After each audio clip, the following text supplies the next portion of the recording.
What went down in cringe history as the worst date you've ever been on? It wasn't necessarily the date, which was bad on its own, but the fact that she hung out in my parking lot for 2 hours after she dropped me off in case I changed my mind about doing something after dinner. Ugh.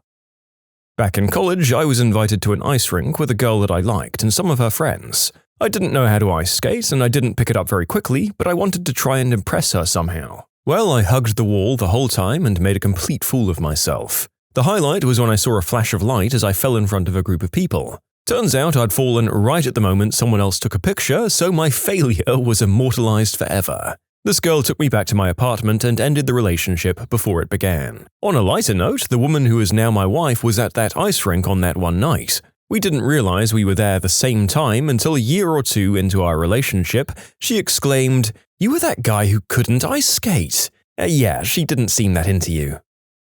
He was more than 3 hours late, and he was texting me telling me that he was 20 minutes away for 2 of those hours. As soon as he arrived, he tried to tell me to leave the part of the dive bar I'd already paid into so that we could go where he wanted, tried to start a fight with a friend that I'd happened to run into, and called my aunt, who had talked me into going out with him in the first place, a groin-blocking B-word. I just walked away from him after that last one, and we never spoke again. I waited that long for him at the venue because I liked the bands that were playing. I wouldn't have stayed if I was sitting around doing nothing. He got there just before the last band finished, but I'd had about enough of him by then, because he had been telling me that he was on the train in the same place for 2 hours. We don't live out in the middle of nowhere, and he could have easily gotten a bus or tram the rest of the way in that time if there was a problem with the train. He never gave me a proper excuse, but I didn't really care at that point. The guy told me he had just recently got out of a long-term relationship, so he wasn't looking for a commitment, but asked me if he could be my maintenance man as he stroked himself through his jeans. Went on a blind date with a lady who wouldn't stop picking at her scabs, just made a pile out of them on the restaurant table. I excused myself to the washroom, and when I came back, my soup was there, but the pile of scabs wasn't. No, I didn't eat the soup. Okay, that's the first dry heave of the recording day out of the way. Interesting that you can almost guarantee these gag moments in medical or restaurant videos, but it's a real 50-50 shot when you get to the dating ones. Let's see if there are any more challenges to the sanctity of my stomach ahead. I went out with a guy that my roommate set me up with a few years ago. First, he was vocally irritated that I wore heels because it made him less taller than me. Note that he was still taller than me by a few inches, but was just less taller. Dinner went all right, although we didn't have a whole lot in common. After dinner, we met back up with my roommate and her boyfriend, and we all went to a house party of their friends. I basically knew nobody there. At the party, my date's somewhat recent ex-girlfriend was there, and to summarize, she called me a working girl, spilled my drink on me, threatened to fight me, told me she gave him herpes, left, came back an hour looking for me, hugged me, grabbed my butt, apologized, and told me that I was hot. So I guess it went pretty well by the end of the night. One time I went on an OkCupid date and everything was normal right up until the end. She was a cute, blonde girl that liked some of the things I liked. We seemed to make each other laugh via OkCupid, so I asked her if she wanted to meet. And she said, sure. We met up at the Elephant and Castle in San Francisco. It's a popular bar and has enough room to have private conversations. I was kind of nervous and didn't want to drink because I was on medication, but she called me out, so I ordered what she ordered, a pear cider. We went upstairs and nervously talked. At first it was awkward, but we both seemed to loosen up quickly. She had a darker sense of humor than I expected, bringing up topics like burned bodies discovered on the side of the road and making jokes. I'm into it and I played along too. Everything seemed completely fine and normal, and I start maybe even to like her, and she touches me playfully, and it just seemed completely normal and easy. Then suddenly, without anything weird being said or anything happening, no phone call or emotion or reaction, she just gets up and walks away rapidly. I was so confused by the suddenness, I thought maybe I'd missed something she had said, and I followed her through the crowded bar as she increased her speed. She never looked back at me or anything, she just kept going for the door. I thought maybe she was having a panic attack or something like that, but when we got outside, she was completely fine. She kept walking away at top speed when I finally said, "Hey, wait a moment." She turned around with this look on her face like she didn't even know who I was and said, "Yes?" I was like, so that was so sudden. I mean, I just wanted to say goodbye. Maybe we can shake hands or something? I didn't really know what to say, and I tried to make a joke thinking about the least intimate greeting. She said, "Why?" as she stuck out her hand and put it in mine awkwardly. Then she turned around and hightailed it out of there. I took a minute and looked at her walking away and tried to retrace my steps of what we'd said and done, and tried thinking of why she had reacted like that. I felt like I must be the crappiest person ever. What I didn't notice while thinking was that there was this huge crowd of people smoking outside the bar. I mean, it must have been 50 people just all around the bar, and we'd been standing right in the center of them. I didn't notice at first, but after she left they all started cracking jokes about me. Like tons and tons of jokes, and it was like suddenly I could hear them. So I looked around me, kind of wondering what was happening until I recognized that these jokes were all about me. Finally, one very tall guy smoking a clove shouted loudly, "Ah, crap, Romeo, you screwed that crap right up. Look at how fast that B-word is walking away." Everyone just erupted in laughter. I was so double-stunned that I just kind of walked away slowly towards the BART station. As I walked, I heard the same voice yell, "Ah, crap, did I hurt that guy's feelings? Sorry, brother." That's not the worst date I've been on, but it is the one that I think a lot of in the shower when I feel depressed. We spent most of the date going shopping for clothes for another date she had later that week. It was kind of funny seeing as how she was the one that asked me out. Oh, I've got a couple. I met a guy from OkCupid. He knowingly used pictures that didn't accurately reflect the way he looked and kept saying, "You look just like your pics," in shock. He then told me that I reminded him of his mother, like that was a good thing. Met another guy from OKC. He seemed nice, but never stopped talking. After interrupting me for the third or fourth time, I finally asked him, "Do you want to hear anything I have to say?" And he apologizes profusely and says, "You're right, I'm so sorry," and he pulls out a pad of paper and a pen. He then jots notes as I'm telling him about myself and whatnot. I finally ask him what he's doing, and he says, "Oh, I'm writing down things I want to tell you when it's my turn to talk again." I did end up giving him a second chance. He said he'd just been nervous that first time. But on our second date, he had burned me a CD of his favorite music, after I'd already told him I don't really listen that much to music, and he had written hundreds of decimals of pi out on the makeshift CD cover. I also hate math. He didn't really listen to anything I had to say, so I let him down easy. I went on a Tinder date with a guy who is now in my contacts as "Do Not Answer Eggplant Pic." Prior to the date, he seemed normal. We texted and talked on the phone, and then arranged to meet at a restaurant and bar. He was cute, but definitely bitter about something. He was from California, and apparently didn't like this new city we were in. He started talking about bedroom stuff and down-under kisses, and then complaining about how uptight everyone here is about doing the deed. He invited the waitress to a party his company was throwing, after sending back the French fries he had ordered. I showed him a picture of my dog on my phone, and he took out his phone and showed me a picture of his eggplant. We walked out of the restaurant together to get our cars from the valet. My car came first and I left. He texted me later that he had my sweater, apparently I'd dropped it on the way out, and if I wanted to see it again, I'd have to hang out with him. Rest in peace, sweater. Yep, it would have had to be a pretty expensive piece of clothing to justify risking that meetup, and it would have had to be in a public place, right? Honestly, I'm amazed you kept the meetup going as long as you did. It happened to my cousin. Not me, my cousin, and I will tell this story till I die. Her and I lived together at the time. She worked at a tanning salon. She mentions this guy Vaughn that started coming in, and he's really hot and he always flirts with her. So I guess 2 weeks after back and forth flirting, Vaughn asks her out on a date. She comes home and gets all prettied up. I wished her luck, told her to please call me if she decides to stay over so that I know she's okay. She's a few years younger than me and I have no idea who this guy is, so anyways, she ends up calling me about 5 hours later. Hysterical. Bawling her eyes out. I couldn't understand a word. All I can make out is, "I'm in the hospital. My car is at blah blah blah address. Please go get it and then come pick me up." So my boyfriend and I go in to get her car. We drop it off at her house, and then my boyfriend decides to pick up a couple of buddies of his along the way because it sounds like somebody needed a butt kicking. We've got no idea what was going on. We get to the hospital and she's outside shivering. A man is standing near her but not beside her. He looks worried and she looks like hell. She jumps in the car and screams, "Just drive!" Me being mad as F, I say to the guy, "Are you Vaughn?" He looks like he's going to cry at any second.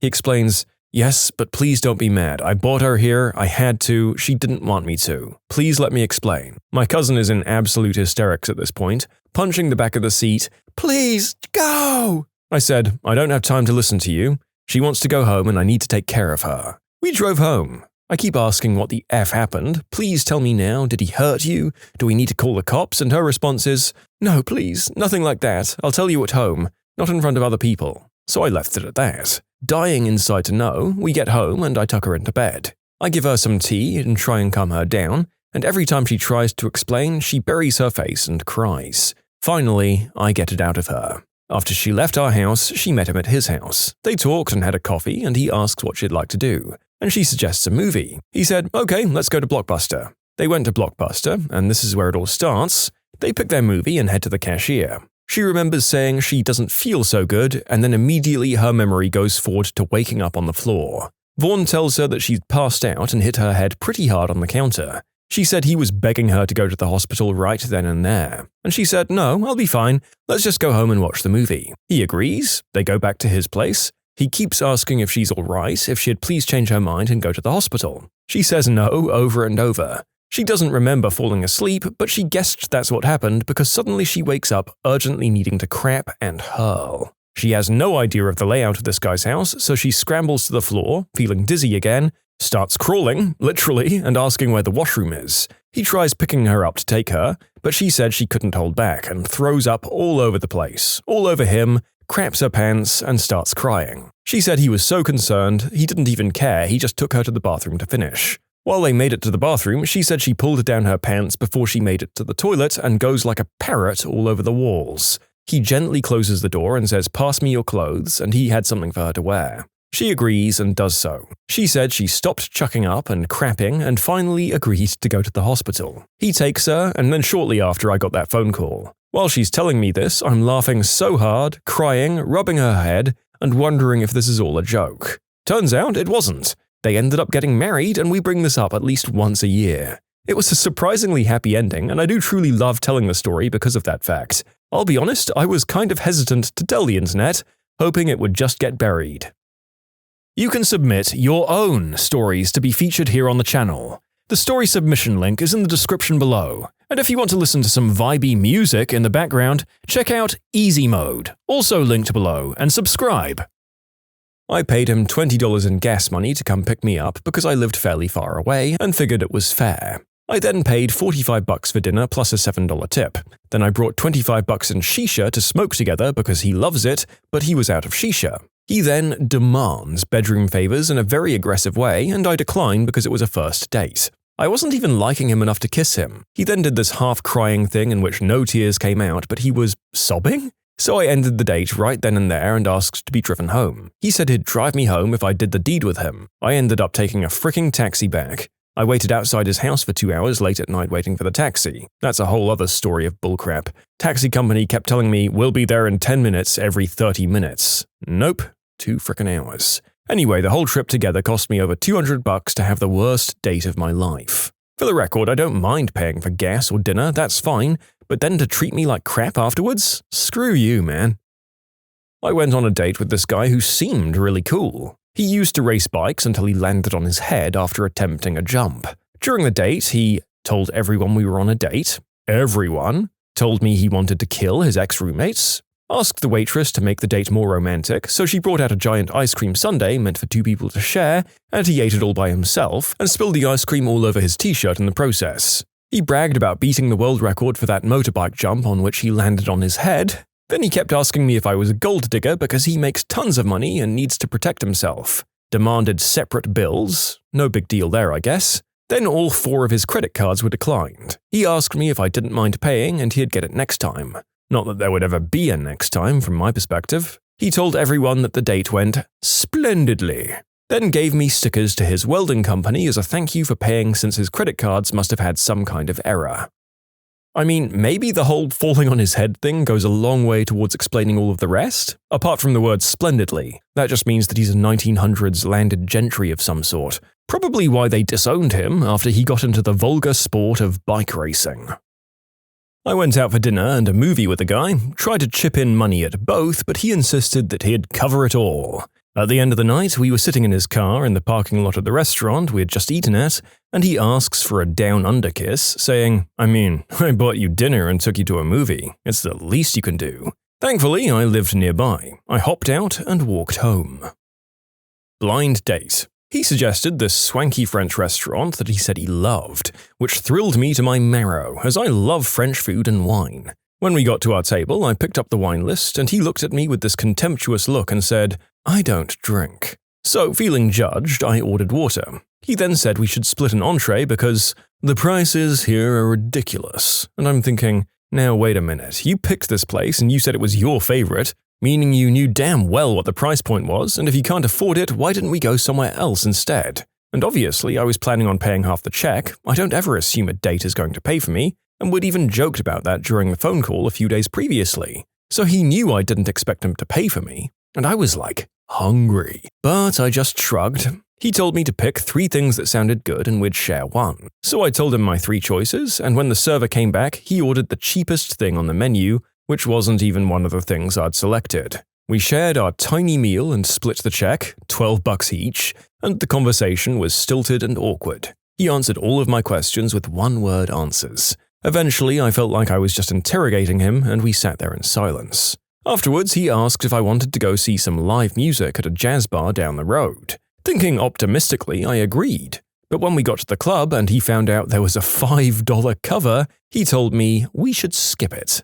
Then he said, "I mean, do you really have to do something else, or can we just call it a night?" As though I'd been all high maintenance and demanding. This an hour after I arrived, and I'd driven almost 2 hours to get there. We parted ways and I went off to go dancing with friends instead. So obviously, the dude was flat broke, which I'm not going to hold against anyone. I mean, I've so been there. But if you can't afford a date, maybe you shouldn't. Or just go to Chili's. Chili's would have been fine.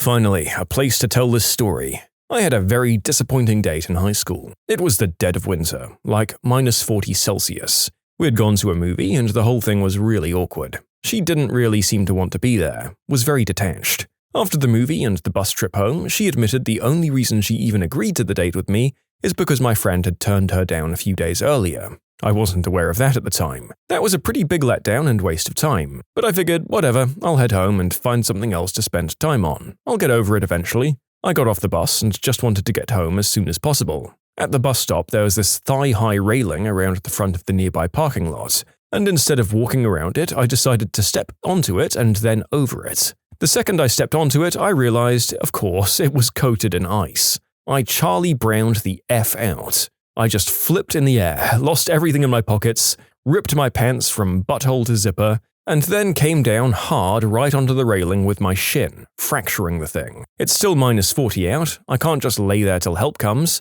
so I fish around in the snow, grab my stuff, try to stuff my testes back into my pants, and stagger back home. In short, it's not me, it's you, limped home with my family jewels in the wind.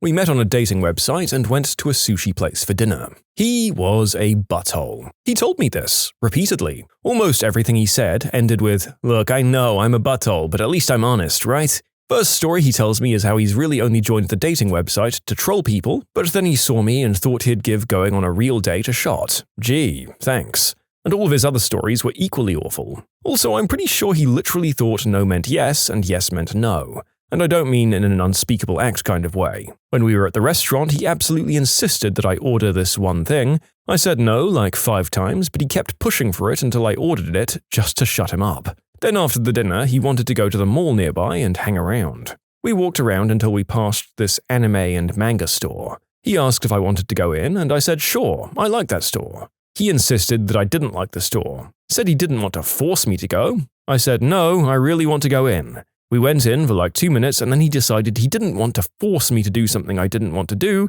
and practically dragged me out of there. I didn't call him back after that.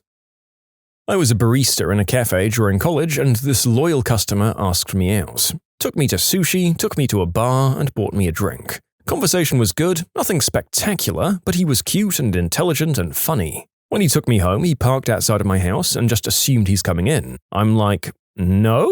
Genuinely confused, he asks why not. He says he did everything right. He bought me dinner and a drink, so he should get to come inside and we should do the deed now, because that's how it goes. And then we start arguing about it and I start to worry that he's just going to enter my apartment whether I like it or not. I'm having to literally explain that just because he bought me dinner it doesn't mean I have to F him. Then he puts on a Prince CD to try and get me in the mood and he actually said, Here, just listen to this. Prince is hot, right? All girls like Prince. I think I might have run when I finally got out of his car.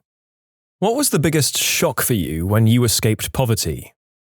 I think the biggest shock for me was when I realized that if I ran out of milk or bread, I could just go get more. I didn't have to wait for a month to be able to afford it. Also, going on vacations out of state. We could never afford that while growing up. People sending their kids to summer camps and paying for music lessons, sport lessons, and private tutoring. I never had music lessons growing up because we couldn't afford it. Never learned how to swim, never went to summer camp. Never did anything interesting. Now my kids have all of those things, and it just seems like they're so privileged to have these opportunities to learn so much cool stuff and have so many great experiences. Before we had a computer and the school teacher required us to submit a paper, my classmates would hand in their papers printed out. As for me, I'd have to write down the paper, but because I have poor handwriting, I would ask my older sister to handwrite my paper neatly. And the first time we bought a computer, which came with a free printer, I was really excited to make school assignments. It was overwhelming, really, to know that you can write your paper on a keyboard, format it and then print it, and then there's word art. Even if it's not encouraged, I typed the titles of my papers in word art. My friends thought it was funny, but I didn't care. It was word art!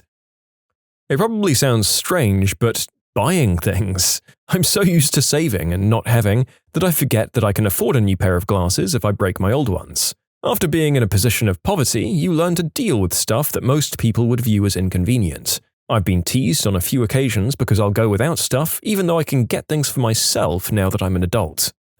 Spending guilt and the feeling that economic doom is pending above your head if you make the smallest of purchases. I know that feeling, and it's pretty difficult to get out of the cycle. The way people talk. Just hearing people talk about things like drinking green tea and how they bought new kitchen countertops this weekend and casually dropping stuff like, "that time I was in Thailand," seems silly, but at first it was weird hearing people talk like the people on TV. I also realized I have an absolutely filthy mouth. I didn't realize the way I talked was so bad, but I'm by far the most inappropriate person in my workplace. I think there are levels to the whole TV thing, though. I had a very comfortable upbringing, and the amount of times that a character on something like Modern Family would do something supposedly normal but unbearably expensive to my mind was very telling about how out of touch some TV writers are.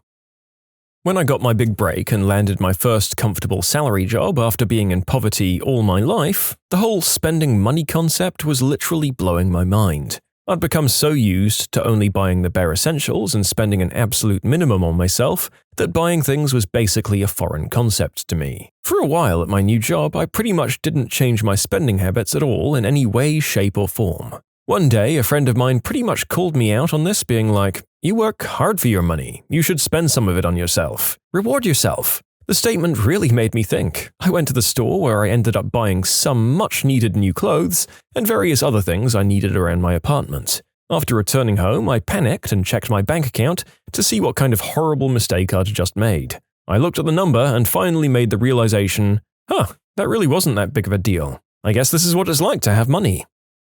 Not even when I got out, but while in school, it blew my mind that other kids actually got clothes more than once or twice a year. I only got some for my birthday, sometimes, and before school started in September. I'm right there with you. I never asked for anything because I knew on some level that we couldn't afford it. I remember being shocked that my father said I should get a new dress for my first homecoming dance when I'd just gotten school clothes. My family was quite poor when I was a young child. We were never homeless, but we did sometimes skip a meal or two, maybe live without electricity or running water for a while. I got used to that lifestyle and I took care of things I had and learned to repair things that were broken. I joined the military after high school and I couldn't believe all of the people my age who'd waste food or throw away things that weren't even broken. I also found it quite amusing when the barracks had no hot water or heat. Many people lost their minds. My family was only kind of poor, but it still boggles my mind the amount of food and useful things other people throw out. My ex seemed to purposefully leave a few bites of food or the last few sips of a drink to throw out, and it drove me crazy. Even though I'm more than comfortable financially now, I still grab things that I think I can fix up out of the trash. Going from every dollar being important to fairly cost-insensitive is a big change. It's great not to sweat meals out or worry about bills and being able to save fairly large sums for investments or major purchases. It's nice to be able to buy the nicer things that will last instead of the crappiest version of everything and needing to replace lots of crap and always wishing I could upgrade. It's nice having a frame for my bed, an apartment of my own, and not having to go to a laundromat. It's fantastic that I can help my family and give them gifts or money to pay for stuff when we hang out. It's just nice. People who tell you money isn't important have either always had it or never had it. It's pretty frickin' important, guys. How delicious vegetables are. We never had fresh produce growing up. Maybe canned if it was donated to the church, but even that was rare. Hearing people complain about how they don't like vegetables blows my mind. When you're so used to eating everything preservative-laden or on the verge of going bad, fresh food tastes amazing. Having a frickin' car, man. Seriously, you have no idea how good it feels to just be able to go wherever you want, whenever you want, and not bum rides off friends, family, and public transport. Most children fantasize about this and receive the same culture shock when they're teens, but imagine not having a car for half your adult life and still having a job and having to go to college. It's frickin' nice to have a car that I paid for with my hard-earned money. Always having food in the house. I'm blown away that at any point I can make myself something with fresh ingredients. I still eat lettuce that's almost on its way out and dairy that's past its expiry dates, though.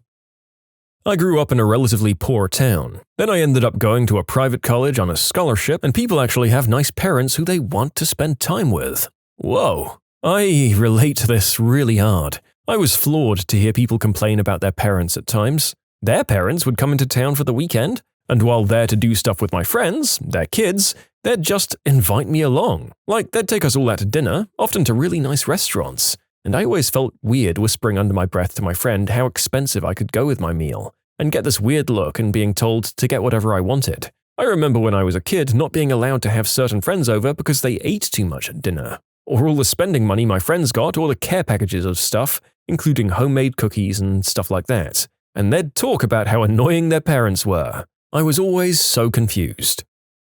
Clothes.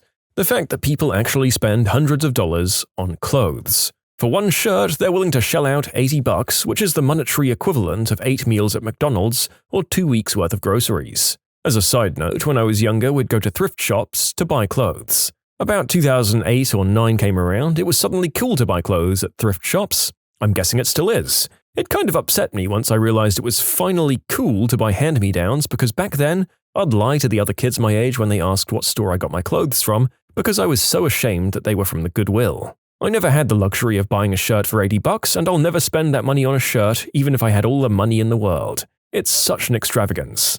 I grew up middle class and I can't even justify spending $80 on a shirt. I feel guilty when I buy a single $16 dress at Target. How fast and how blind you become to the plight of those who are still poor. It's like that world becomes invisible to you. I'm not rich, but I managed to get by, and I own some real estate. Going to the dentist is a no-brainer for me. I just make the appointment and pay the bill without giving it any thought. Recently, having had a chat with a single mum on almost minimum wage, she has education and works for the government, not McDonald's, which makes it even more sad somehow, she was scraping together money cent by cent to get a tooth pulled out. There was no money to repair it, and it was gone beyond repair. Then I realized, I'm blind. It doesn't matter that I had days in my youth where I had no food. I'm still blind. That makes me completely paranoid about politicians. I don't really think they're aware of things that they're blind to, and the fact that some politicians wave their meager and poor background around like some sort of vaccine against criticisms about their blindness no longer has any value to me. Yeah, our ability to forget how to live cheaply is really something else. I've been on the verge of homelessness at least once in my life, and I have to tell you that even when I try to really cut back on my expenses, I still think I feed myself for about 3 times the amount I did in my leaner years. And I honestly think I've repressed the memories of how hard it could get back then sometimes. That other kids ate regularly, needed to bathe, and come home each night. The other families in my neighborhood were all in the same boat, moving all the time, new neighbors continuously, rent late, no power. I lucked out. My dad saved up for a private investigator, got custody of his 3 kids, 7, 9, and 11, and suddenly we had to go to school, wear real clothes, not just a dirty shirt and no shoes. We had dinner together. It was a change I'll never forget. A sad story I learned through chance, almost 10 years after the worst of it. I met a stranger who, back when I lived with my mum, would bathe me, feed me, and dress me in her son's clothes. I'm female, by the way, when I was 6. Awkward. I opened the door. She's my boyfriend's friend's mum. No recollection of her on my part. And then she just started bawling. "Paulina, is that you? I'd dress you, send you out into the world again, feed you. I always hoped you'd make it." I'm in my 50s, so this dates me a little. My mother always switched price tags when we shopped. This was before barcode scanning. I thought it was normal and I did it myself until I found out it was illegal while in my early teens. Also, a huge culture shock was how wasteful the world can be. We used everything until it was absolutely useless, and throwing away food was a sin. You can submit your own stories to be featured here on the channel. The story submission link is in the description below, and if you want to listen to some vibey music in the background, check out easymode, also linked below, and subscribe. I realized rich people do substances for fun, while my mates from deprived backgrounds do them to run away from sorrows and reality. In poverty, the definition of rich is anyone not completely poor. Your parents' car isn't 15 years old? The paint is actually glossy and not peeled and matte? None of your utilities are off? You're rich. That's how it was when I grew up. You call so many people rich when truly they are not, and they have problems of their own.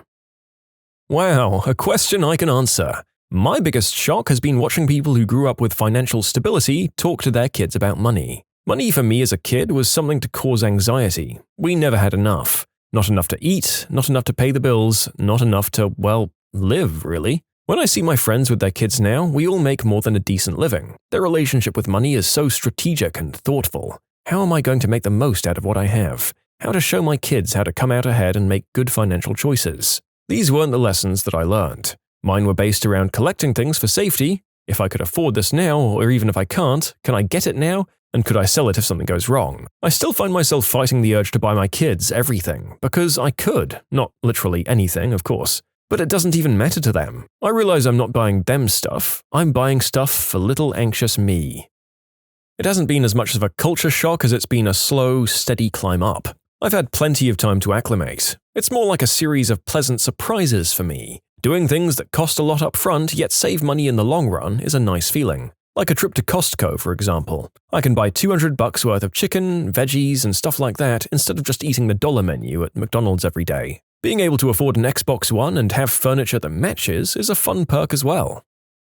I can just buy a video game whenever I want, and I can have fast food whenever I want. I can wear clothes that fit me. I can just do things because I want to do them. I have no idea why it was such a foreign concept to me. I guess I never realized that it was even possible. Blew my mind one day when my buddy was like, "Hey, let's go watch a movie in the city." And I could actually say, "Yeah, let's do that. Let's just drive 20 minutes on a whim, get dinner and watch a movie." Biggest shock of growing up for me, honestly. Having a fridge and pantry full of food that I like never gets old. Growing up, there wasn't much to eat and it was mostly crap. It's been at least a decade since I lived like that, but I still open up my pantry and marvel at all the treats and options. There's really nothing like being well-nourished.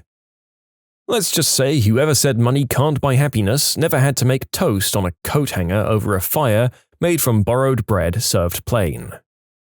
Buying food has been the biggest to me. I remember being at the grocery with my well-off friend that I was visiting for the weekend. I was about 19 at the time. We were shopping for things to make for dinners, and he always paid for groceries, so I liked to cook to feel like I was contributing. I remember we were picking out vegetables for some recipe, and I went to grab Roma tomatoes which were priced by the pound. So without thinking too much, I grabbed some tomatoes, walked over to the scale and measured out as close to 1 pound of tomatoes as I could. As I was walking back to him and the cart, I guess I had a look on my face. So he asks me what's up, and I said, "I'm not sure if this is going to be enough tomatoes for the recipe." So he flatly says, "Well, then get more." That caught me off guard, and I started to get into the, "But this is a pound of," and he cuts me off and says, "If you think we need more, then get more." It seems like such a simple, obvious thing, but it was a very different view and life than I was accustomed to. Now, years later, with my own career and place and family, I don't even buy things based on unit. When I grocery shop, I buy how much I think we'll need, and it's a huge privilege to be able to shop that way. To keep things under control, we make a menu before we shop for the week so we know exactly what we need for our meals. That helps a lot when you grow up poor, and now have the ability to see something you like and get it without considering if it's going to impact something else like the electrical bill, or gas, or rent. Oh, and bread. Bread is probably the most noticeable thing that I splurge on. No more random brand $1 loaves for us anymore. I head straight to the Brownberry stuff, either honey wheat or buttermilk. I'm completely okay with spending $3 for a loaf of that, $2.50 when it's on sale. In short, grocery shopping was the biggest shock and change. That places like Red Lobster and Outback Steakhouse aren't places you dress up to go to. I was out on a date with the guy who'd eventually become my husband. We were starting to get hungry and he suggested grabbing food and brought up Red Lobster. I told him I wasn't sure, I wasn't dressed well enough for it. He sort of boggled at me and said I was fine. I went in and I was so self-conscious. Until I saw that there were guys eating there that looked like they'd walked straight off a construction site. I'm still getting used to being okay buying stuff for myself, especially frivolities like clothes and makeup. I used to like to go to the mall to window shop. It still irritates my husband when I see something I like, go up to it and say something like, "Hey, they have this in my size. And wow, the price is really reasonable. I'd love to wear this at insert event or place." Then I turn and walk away. It seems to be a struggle for him to convince me that I can in fact buy clothes that cost more than $15. As an uninformed foreigner, I also assumed that a place that served lobster on a regular basis was upmarket and dressy too. But then again, I guess it's a massive chain and shellfish are bottom feeders, so serving a cheaper variety of them isn't out of the question. That your shoes are supposed to match your outfit. This may be more of a lady thing, but I got teased all of the time for my mismatched shoes when I first started working in a nice office. When I was a kid, I had one pair of shoes and one roll of duct tape. The end. I didn't grow up in actual poverty. My family has never been below the poverty line technically, but I've always been pretty solidly lower middle class at best. Most of my independent adult life was spent living paycheck to paycheck on a cashier's wage. I'm nearly 30 and I only just got my driver's license within the last year. I never got it before because I could never even come close to affording a car. Some friends in another state made me an offer that I couldn't refuse. Quit your crappy retail job and come move into our spare room. We won't charge you rent, just help out around the house while you find part-time work and get back to school. Since my living situation before had been such that going back to school wasn't possible, I had to work every hour I possibly could to stay financially solvent, this seemed like a great deal. And it is a great deal. I've been living with these fine folk for almost 2 years and I'm finally starting to make something of my life. They both make good money. I don't know their exact income, but I know that combined they bring in 6 figures every year. For comparison, I grew up in a single-income home. My dad works for the state, and after over 20 years with them, he barely makes $50K a year. I'm still getting used to the differences between how they live and how I grew up. They have house cleaners come in every other week. I try not to be in the house when they come because I still can't feel comfortable just sitting around the house while someone else does the cleaning. Their daughter graduated high school and was getting ready to move away for college, so they decided she needed a better car. Not for appearances or anything.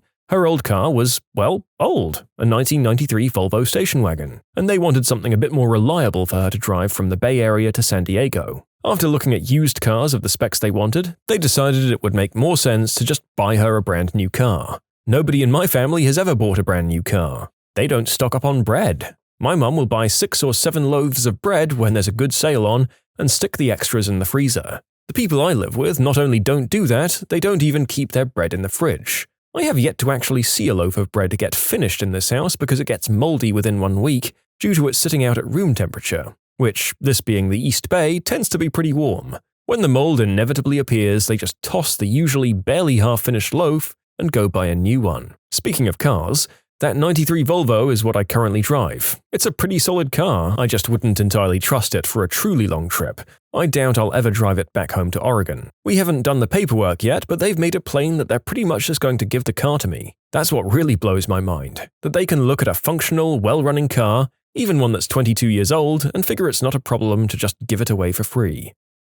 What shocked me, and continues to shock me, is how little interest the people around me have in wanting to help others. When I was poor, the family friends were always helping each other, and when we had any extra money, we'd buy new school supplies for the poorer kid across the street. Our neighbors donated food and clothes to the church drives. Now I'm surrounded by people with lots of disposable income, and they just go out to nice restaurants every day and buy all the new tech gadgets. None of my coworkers donate to anything or volunteer for anything. It's crazy to see all this money and no desire to help anyone. I guess since they were never in need themselves, they can't picture what just donating $100 worth of toiletry supplies to the local women's shelter can do for people, or what donating toys regularly to the refugee center can do for those kids who have nothing. Nice shirts. I seem to have a thing for really nice shirts. And silk ones. I love silk shirts. I work in an industrial facility. Work boots, jeans, and silk shirts. Yes, I catch hell for it. It makes me feel good, so I indulge myself. How little people understand poverty, that they don't seem to realize it isn't the fault of the poor, that it's an entirely different way of thinking and existing, that no one cares about you, not the government, nor any of its schemes actually give a damn about helping the poor. How disheartening it is to be the scum of the earth because of something you can't control. When did a moron decide, I know better than my doctor?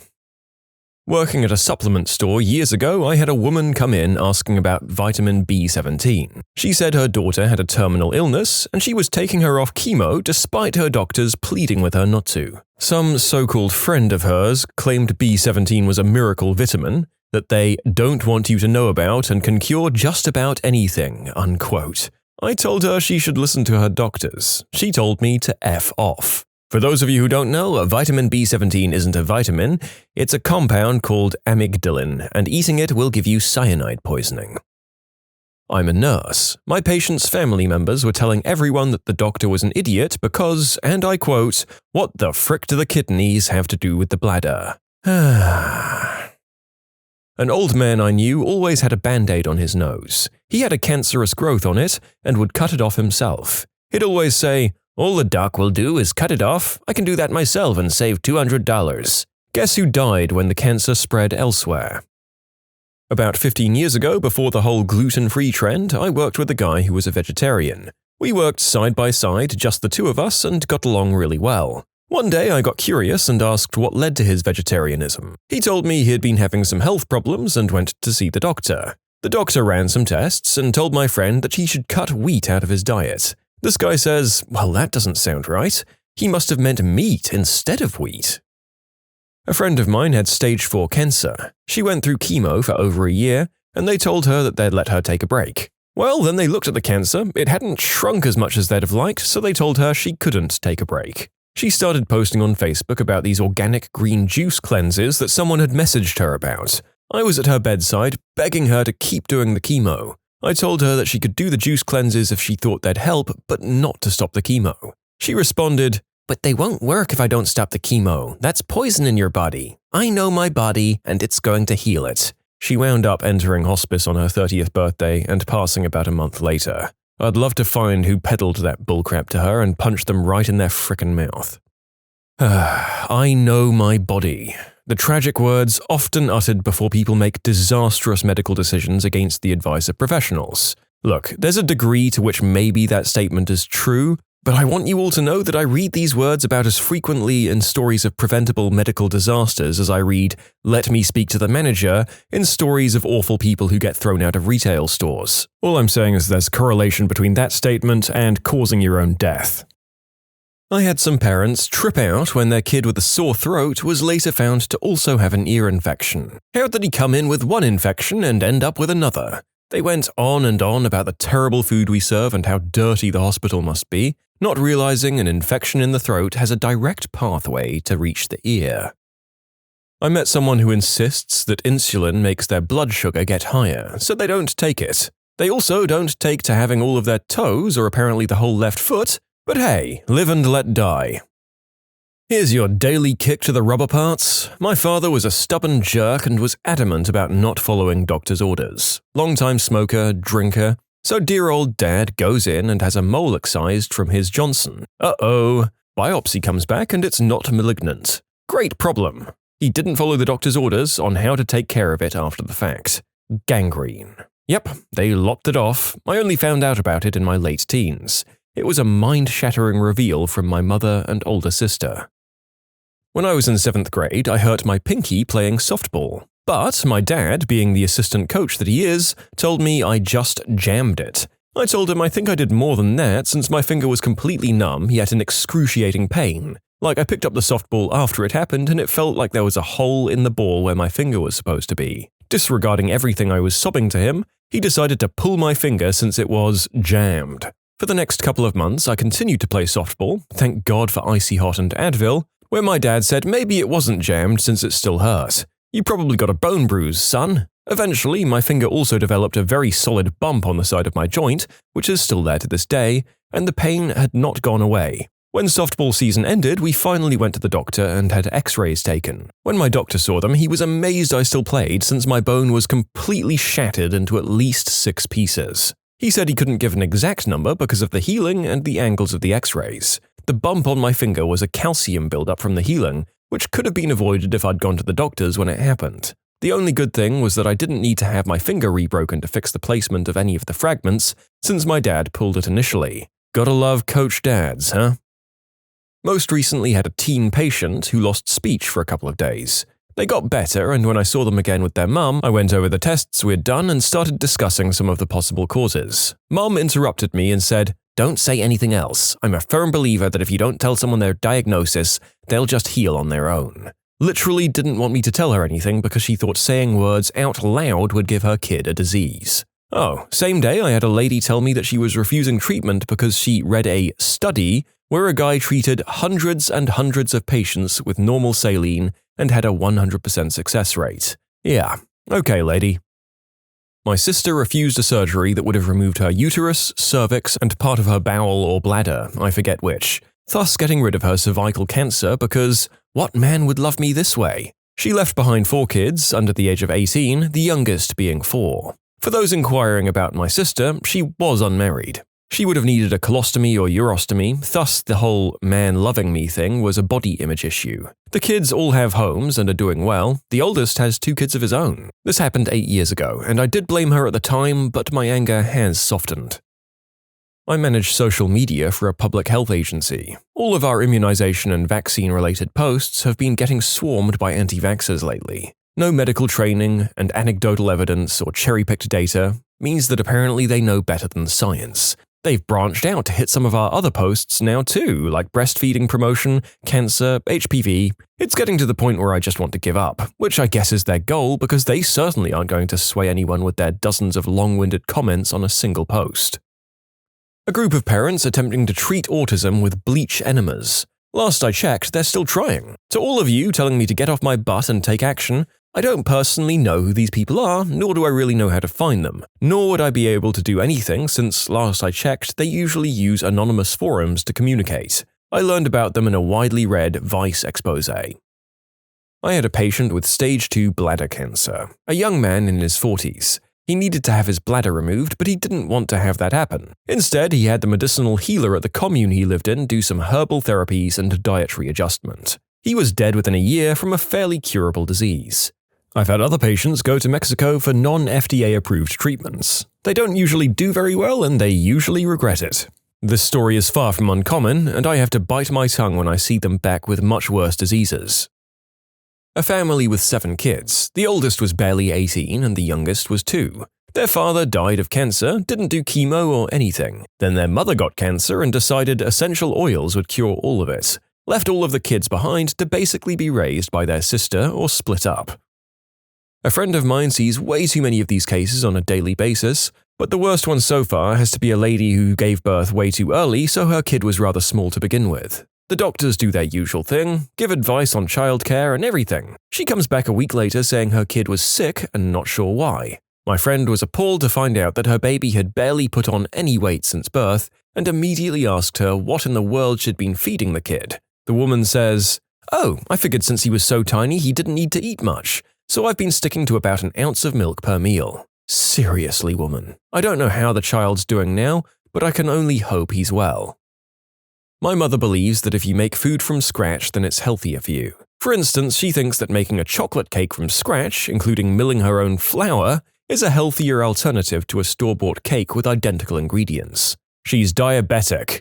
Her doctors have said in as many ways as I can think of that she has to reduce her carb intake, and what my mother thinks is, gosh, maybe I should grow the sugarcane myself instead of buying sugar at the store, and my blood work will finally be in the normal range. Her liver and pancreas have failed multiple times. Each time, the doctors managed to restore organ function by restricting her carb intake. They explain that she has to continue to follow a low-carb diet at home. She does not, because she's convinced that she's already on a healthy diet. Rinse and repeat. My absolute God. Look, the extent to which she's correct is at least that she's removing a lot of hyper-processed foods and preservatives from her diet, but that is literally not what the doctor is asking for. No carbs means no carbs, not homegrown carbs. My friend is treating her Lyme disease by going to a chiropractor, using essential oils and getting massages, apparently against her doctor's advice. Better than what happened to my mum. She got Lyme disease and saw a so-called specialist who convinced her the infection was now chronic, and she took antibiotics for like 3 years. After the first year, her symptoms changed and she asked the doctor what was going on, and he said, "Oh, I guess you must have a co-infection," and put her on more antibiotics. After 3 years of this, she was hospitalized for pulmonary embolism, and it turned out she actually had stage 4 lung cancer. She died 9 months later. Oh, also the doctor convinced her that the entire family also got Lyme disease, and I took the stupid pills for 6 months before I realized it was a crock of crap. Screw that guy. I'm still angry that my dad refused to sue him for malpractice. You can submit your own stories to be featured here on the channel. The story submission link is in the description below. And if you want to listen to some vibey music in the background, check out easymode, also linked below, and subscribe. My mum tans and tanning beds constantly to the point where she looks like the outside of a baked potato. I told her one day she should stop because she could get skin cancer, and she told me that's not possible with tanning beds. My brother's buddy at birth needed a blood transfusion. Without it, he would have died. His religious mother refused on religious grounds. I can't recall exactly what denomination it was, but transfusions were a no-go. Luckily, his dad was around to nip that crap in the bud, and he grew up to be an excellent RN. His mum also divorced his dad and took custody. Worked for an ophthalmologist and had 2 distinct idiots that fit into this category. The first one claimed she no longer had glaucoma, she'd prayed it away. Her intensive outpatient treatment begged to differ. The other was scheduled for cataract surgery, and he came in for his pre-op appointment only to tell us he'd spoken with God and God told him he didn't need surgery. I told the doctor and she said, "Sure, cancel it. I don't feel like arguing with God today."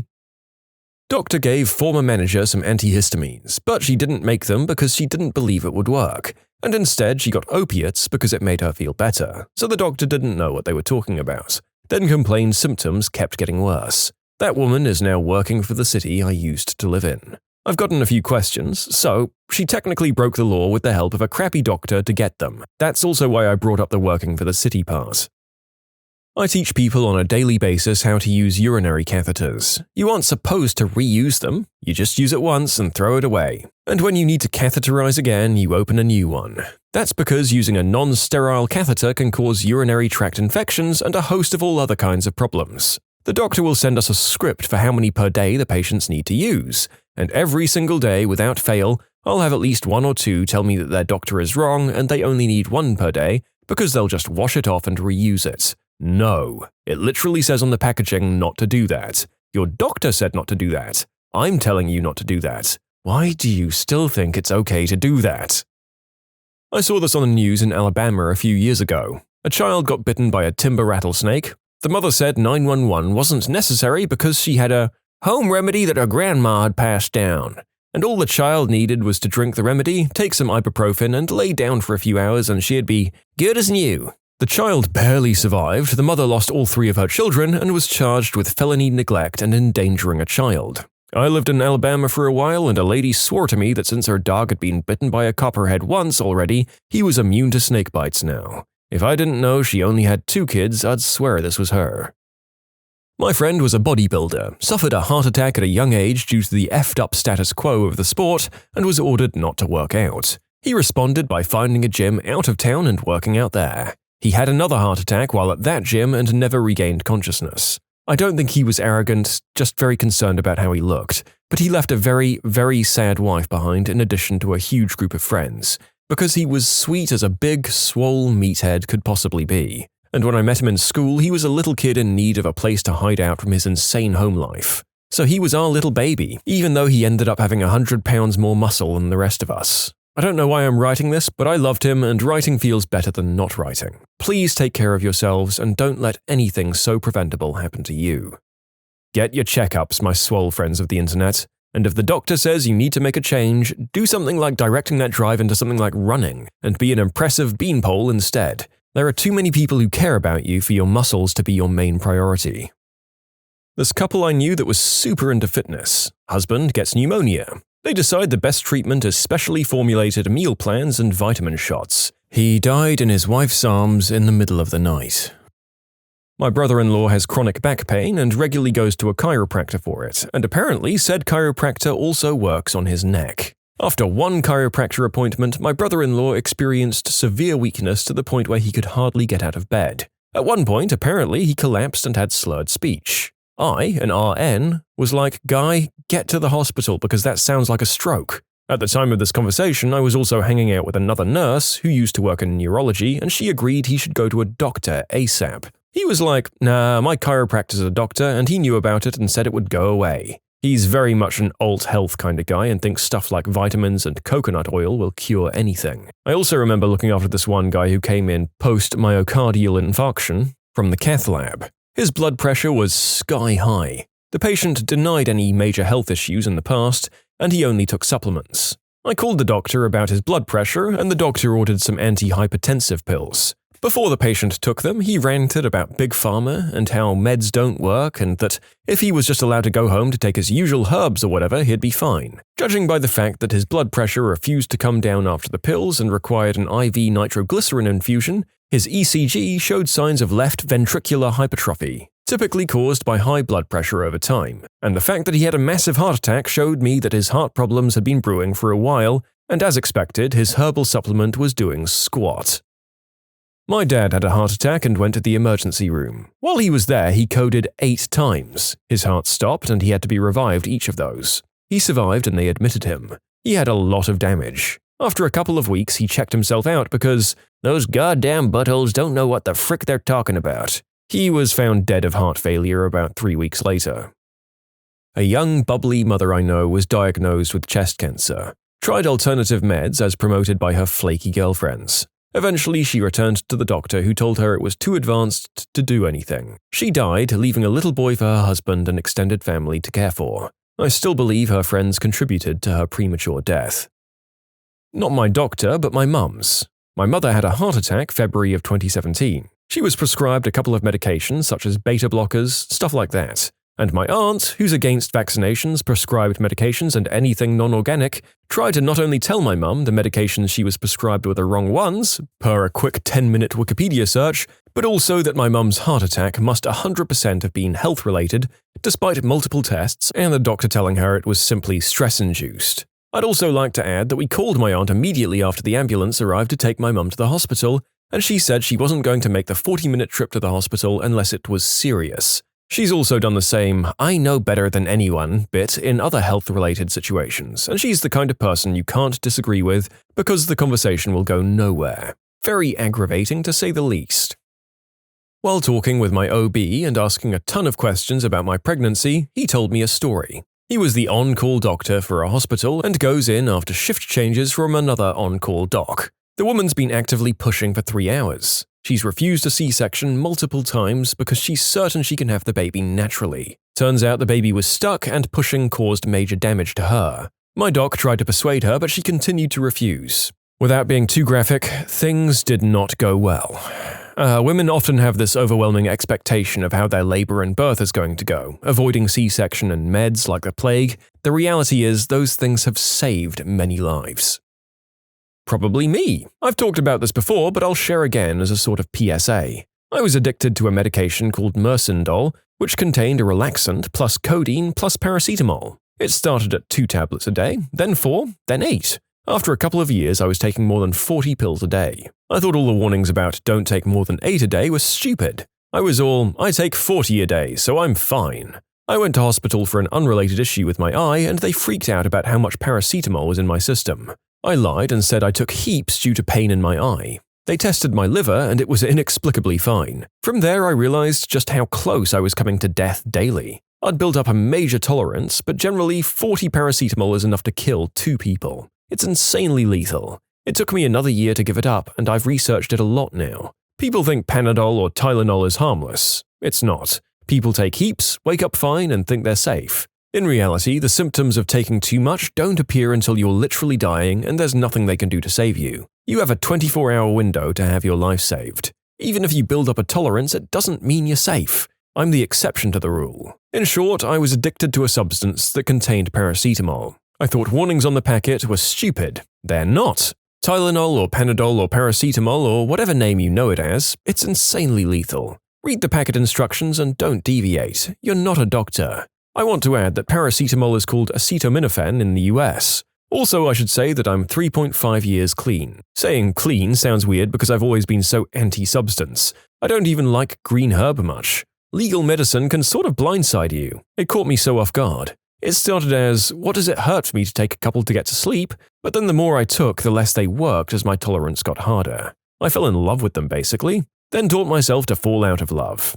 Stay safe, folks. What's the most disrespectful thing that someone's done in your home? A friend must have seen me once put in the code for my spare key lockbox, and I came home to her in my frickin' house. Mind you, we're not close. And what was her excuse? She had to go to the bathroom. Safe to say, I reset that crap and didn't invite her over anymore. It weirded me the frick out. My mum made a huge dinner for my aunt and cousins. They showed up 2 hours late, told my mum, "Oh sorry, the boys can't eat that much right now," and just went to our fridge and made them sandwiches instead.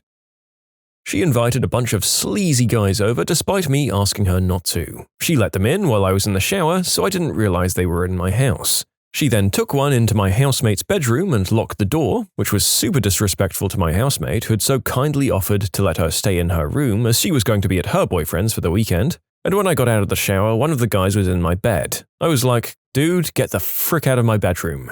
And he refused and said my friend said he could stay here. I was very not okay with that. I physically had to push him out of my house. The next day, when she sobered up, I kicked her out of my house and didn't speak to her for 3 years. In what universe could someone think, "My friend said I could be here," trumps, "This is my bedroom, get out"? Constantly unplugging electronics. First, it was the thermostat. She didn't like the sound the water heater made. Then it was the Wi-Fi. The CIA was apparently snooping on her from it. And finally, my fridge. She said she was saving the environment. I did ask her to leave. She'd gone through my things and taken my ex's lease agreement, called the cops and claimed she lived there, in my house. It was a really messed up story. I did offer for her to stay as a guest for a few weeks, and then she slowly started taking over and going mad. While I was out, things would get unplugged, stuff would be moved, and I realized later, stolen, and on one day she had a storage company deliver more boxes of stuff than I own. I believe this was intentionally done right before I snapped, because she knew it would make her insane version more believable. Thankfully, I kept calm when dealing with the police, as I could easily prove that I owned the place. And one of them gave me great advice. Change the locks, refuse her entry and record everything as you pack her stuff, and be prepared for civil recourse. They mediated her entry to collect her crap, then when she couldn't keep herself composed, i.e. she started screaming swear words at me, they started to see this person unravel. Like she claimed I stole a wedding dress and was determined to find it in my place, and the police just told her to sue me for it, but they aren't there to help her scavenge my place. Just truly crazy. Boy, that one really escalated from, "Oh, she unplugged my stuff," to, "She tried to steal my life and forcibly move in with me." Let's see if we can get any crazier than that in the rest of the video. I had a best friend apparently steal my spare apartment key and make a copy of it. When I caught him at it, he tried lying, but I caught him at that too. Long story short, he was apparently in love with me and was coming into my apartment while I was at work because I miss her so much. He also admitted to stealing a pair of my undies. It was after an awful spinal surgery I went through when I was 12. They were cousins and my parents caught them trying to steal my painkillers. My wife's cousin was staying at our house because he was going through marital problems. One night I woke up in the middle of the night and I heard some change rattling. He walks down the hall with my 5-year-old's piggy bank. He was taking money from my daughter's frickin' piggy bank to go buy beer and smokes. And that's when you understood where the marital problems came from. This reminds me of when I was probably 6 and our housemate got her kid to steal the check I got for my birthday from my grandparents. It was probably like $40 or so, but a lot of money to me as a kid, and we didn't have a lot of money. So a lot of money to my mom too. My mom asked the lady about it and she completely denied it. Being 6, I went into their room and found it in her purse. My $40, thank you very much. Not house, but apartment in college. Roommate invited a bunch of people over one night. We each had our own bathroom, clearly marked. I go to get something from my room and I hear what can only be the sound of people doing the deed in my bathroom. I knock on the door and say, "Wrong one, get the F out." After they came out, I saw that they'd cleaned themselves up on my nice white towels, and apparently she was on her time of the month. This guy crapped his pants while sitting on my couch playing a video game and just sat there finishing the match. We were having an old-fashioned LAN party and the entire room cleared out. Well, it's not really a true LAN party until someone craps their pants, to be honest. We invited a group of people over for lunch. One of them arrived, put a bunch of food in a plastic container, and left to eat it with her boyfriend. I'm told she came back and grabbed 2 beers from the fridge, which is when everyone realized what was going on.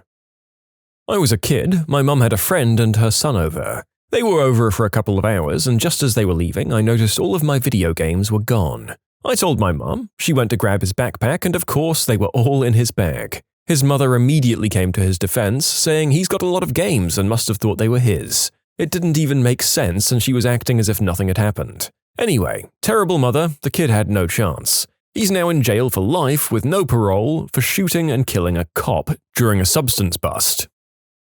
Had a drunk partygoer attempt to do pull-ups from the planks of my old ranch-style ceiling just beneath the heat event and ended up pulling down a large portion of my frickin' ceiling. Refused to pay for it. One night, the girls who lived in the apartment across the hall brought a friend with them to hang with us.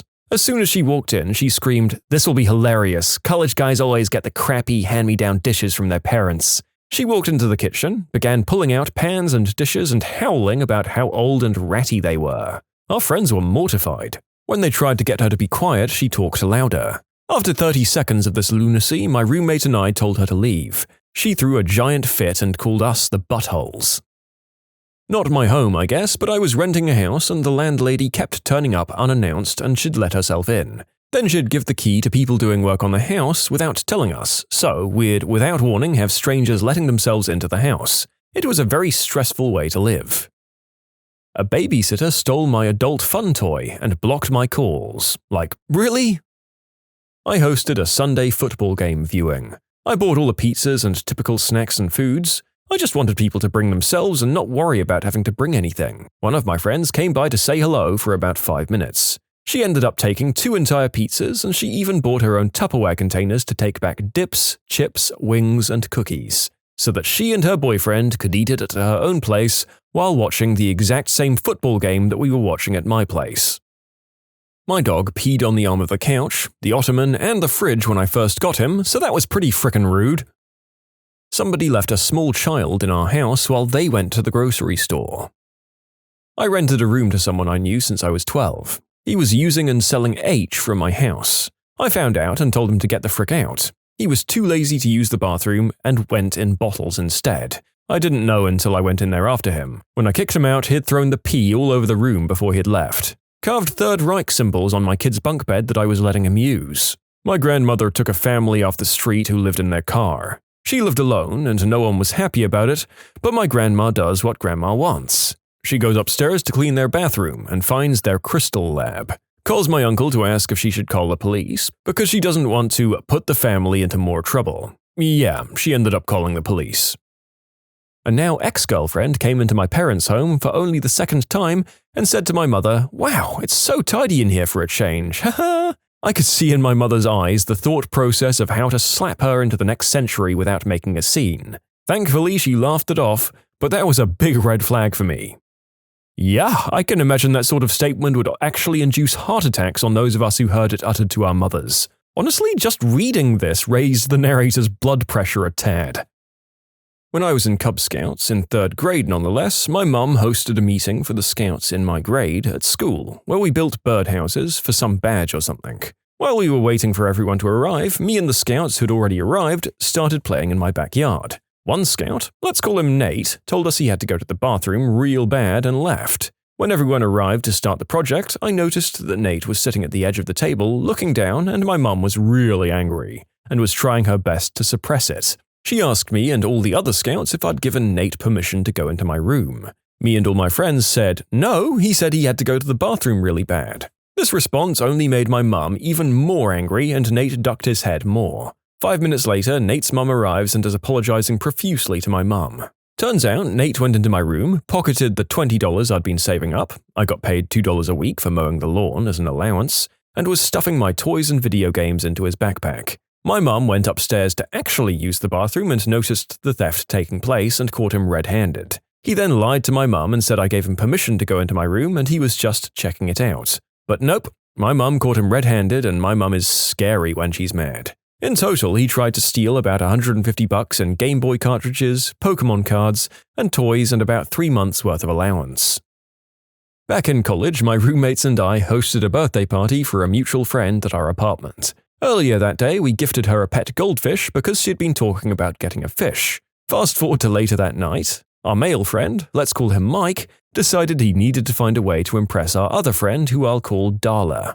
Mike tries every lame joke and pickup line on Darla and fails time and time again. Then he sees the goldfish in his tank and scoops him up in his hand. He says, "Check this out, Darla," and then plops the fish into his mouth and swallows it live. My roommate and I immediately rush over and start trying to make Mike puke the fish back up. Darla quickly makes for the door and leaves the party. Sadly, that fish met its doom in Mike's stomach that night. He never apologized, though he did complain about severe stomach issues for several days afterwards. In short, bought a fish for a friend and another friend swallowed it live at a party to impress a girl.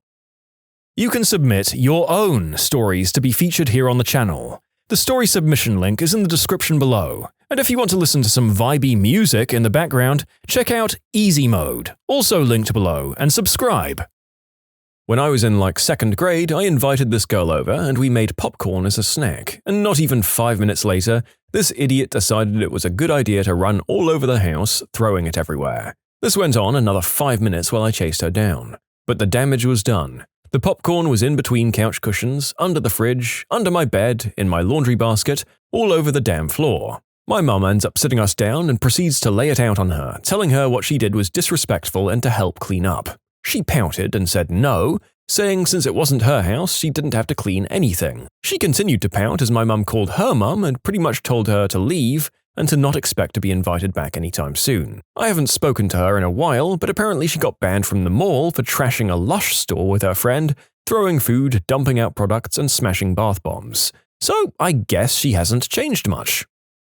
They intruded on my homemade family dinner uninvited and then insulted my cooking. Didn't even get a thank you either. Don't get me wrong, a lot of these comments describe vandalism and theft and a drunken or substance-fueled jerkery, but I can never stand anyone eating another's home-cooked food and being disrespectful. It's just not okay. One of my little brother's friends would always ask for something else to be made. Even if it was a steak just for him, he'd want leftover pizza or some French fries. Despite him being a relatively normal kid, we all hated him for spurning our food.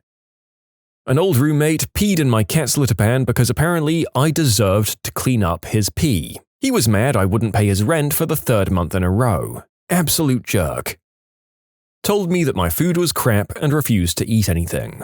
When my husband was in the army, we invited a bunch of single soldiers to have Thanksgiving dinner at our house rather than let them languish in the barracks. One of them was a childish private. He began the night by plopping down on the sofa to play on his Game Boy and announced that he hated turkey, ignored everyone else for the next hour. Okay, no problem. I made a massive dinner and there were plenty of other things to eat. When it came time to serve up the buffet, people lined up and were heaping their plates, and this idiot kept loudly complaining that there was nothing good. Selected a few items and joined everyone at the table. Took one bite of one thing, visibly gagged and threw down his fork. Announced that all the food was crap and left the table. Went back to the sofa with his Game Boy. I think that everyone was in such shock that nobody knew how to react. This was so far outside the norm that there was no way to prepare for it. No one wanted to ruin the evening by making a scene, so everyone focused on making me feel better. Lots of quick hugs and pats on the shoulder with words of encouragement. Maybe they were waiting for my husband to do something and he was loading up at the buffet and talking at the time, so he missed it. Deep breaths, move on. We're not going to allow one idiot to ruin our night. Everyone blew it off and ignored him for a while. We enjoyed our meal and people went out of their way to tell me how lovely the food was and to thank me for inviting them. People began to break up and get drinks. Music was turned up and we settled in for a nice evening. About an hour after dinner, the stinker began to whine that he was hungry, that there wasn't anything to eat, and would not shut up. Demanded that someone order pizza, and at one point he asked for a peanut butter sandwich. I made him one and he complained because it was whole wheat bread and he only liked white. After he rejected the sandwich, I didn't know what the hell to do. I stood there holding the damn thing and I was pretty close to just throwing it at him. Enough people saw my predicament, finally had enough, and stepped in to help me. 3 soldiers abruptly excused themselves, pulled him off the couch, and marched him outside. The soldiers came in about 15 minutes later, picked up their drinks, and continued the conversation like nothing had ever happened. I never saw him again, and I mean never. He must have been banned from every social function from then on out, because it's like he never existed. The sad thing is that a lot of immature kids are encouraged to join by exasperated families in an effort to make a man out of them, and it rarely works. Thankfully, they never last. Locked me out of my own bedroom and proceeded to destroy my stuff, then had the nerve to yell at me for saying she can't go back in my room. Kicked my cat, smoked my devil's lettuce without permission, peed on the toilet seat, and then stole some games when they left, all in one 40-minute visit. Awful, but it's kind of impressive just how much crappy behavior they fit into such a short amount of time. Any one of those could conceivably get you blacklisted from someone's place. It's just sort of jaw-dropping that they did them all in under an hour. I had a massive party for my 18th, close to 100 people, so I knew something would go wrong. Turns out the worst thing that went wrong was that someone was able to somehow go number 2 in our oven. Luckily, I didn't have to clean it out. We found the culprit and got him to do it. Kicked my dog. She was an all-round crappy person, so it felt like karma when her chest implants got infected. Buddy from college was traveling through town and stayed with my wife and I for the weekend. Nothing crazy, we hung out and remembered our college years. A few days after he left, my guest bathroom reeked. Took a bit to figure out, but finally discovered an upper decker left for us. Disgusting. Started opening all of the drawers in my room. Someone frickin' broke my Super Smash Bros. For the GameCube. My sister's old boyfriend from high school watched illegal adult films featuring animals on our family computer and ended up making it unusable because of the amount of viruses it gave the computer. Lots of pictures and videos went missing, and my dad's childhood friend's obituary as well. My dad did end up getting his friend's obituary back, but the rest of our pictures and videos were lost. This all happened about 10 years ago, and back then my parents, who aren't the most tech-savvy, didn't realize you could back up files. My siblings and I showed them how to make backups after that incident. Years ago, my then boyfriend, now ex, came over to my house unexpected the day of my mum's birthday. My siblings and I were busy redecorating. He made himself comfortable on the couch and played on the Xbox. He was out of the way, so we ignored him. Just before she gets home, I make him turn off the console. Mum gets home and we do the whole surprise bit, and my ex immediately, like my mum hadn't even got past the entryway, grabbed the controller, turned the Xbox on, slapped my butt and told me to get him a drink, as he sat back down on the couch. I snatched the controller out of his hands and told him to go home. They changed my bathroom mirror because apparently they didn't like the one I had. It was my mother-in-law who came to visit my then boyfriend and I. We were in a rental that had a weird little bathroom that the rest of the house made up for. But I got up in the morning and went to the gym and grabbed some food to make dinner. When I got home, I went to shower and she had taken down the bathroom mirror which came with the rental, and put up a new one that was really ugly and too small. I wrapped myself in a towel and switched it back. She asked me why I did that and I told her it wasn't my mirror and gave her the other one back. They tried to discipline my very old, very sick dog for jumping up on the couch after they'd given the jump up on the couch signal to him. I'd trained him to come by patting 3 times on whatever service he was invited to, and this person kept doing the pat 3 times and then yelling at the poor confused puppy for coming. They were trying to summon the cat, and that went about as well as expected when you try to tell a cat what to do. I had a roommate bring people back to have a house party. Me and the other housemate were just chilling in the living room. A guy immediately steals a beer I've got in the fridge and does a line of white snow on the mantelpiece. No, I was not offered a line. Some girl comes over to try and do the deed with my roommate, who had a girlfriend that she was aware of, by the way, and she ends up spewing all over the living room. I tell my roommate to clean it up, it's his problem. Half an hour later, I'm back in the living room and I see the mess there still. Feeling better? I ask nicely. And this witch, who had just entered my house for the first time and blown chunks everywhere, gives me a look like I just called her mum the C-word. Eyebrows furrowed, nostrils flaring, evil sneer, doesn't say a word, just glares at me. I started to tell her how disrespectful it was, but my roommate diffused the situation before I could say anything. The witch never said a word to me, just glared. Ooh, just thinking about that glare infuriates me. My sister constantly invites herself over almost every single day to eat or use our shower or Wi-Fi, and brings her kids and expects someone else to watch over them while she does this. She has her own food. I just find it very rude because we have plans that get cancelled because she doesn't want to watch her kids. We have to make extra food so they can eat. It's a big deal, we live off food stamps and social security stuff. It honestly just sickens me how she can be so selfish and then cry when anyone calls her on her BS. I own my home and my boyfriend lives with me. He invited 2 of his friends over to play board games one day. The one friend decided to come for my throat in the board game, and when I outplayed him and blocked him from winning, he decided to get me back by being obnoxious. I asked him repeatedly to tone it back. He started talking nasty about women and how worthless they are. Mind you, I was the only one of us four who owned a home, and he was showing sexist YouTube videos to the other friend along with making crazy loud noises and generally saying dumb things. This went on for 8 hours. After he left, he texted my boyfriend trying to say they couldn't hang out anymore because he couldn't respect someone who was with me and he'd never be able to handle being in the same room as me, and if they were going to be friends and hang out, I couldn't be there. Kicked in my front door at 8 a.m. on a Saturday and asked if I liked effing her husband. I wasn't fully awake and was completely confused, so all that came up was, yeah, it's fine. They'd been divorced for about 2 years by then. Then about 1 to 2 years after that, an old friend of my husband's stopped by. The dude was drunk as heck and kept loudly telling my husband to get his family back, referring to my husband's ex. We were married, had custody of his daughter, and I was 8 months pregnant with our next daughter at the time. His family was in the frickin' room, dude.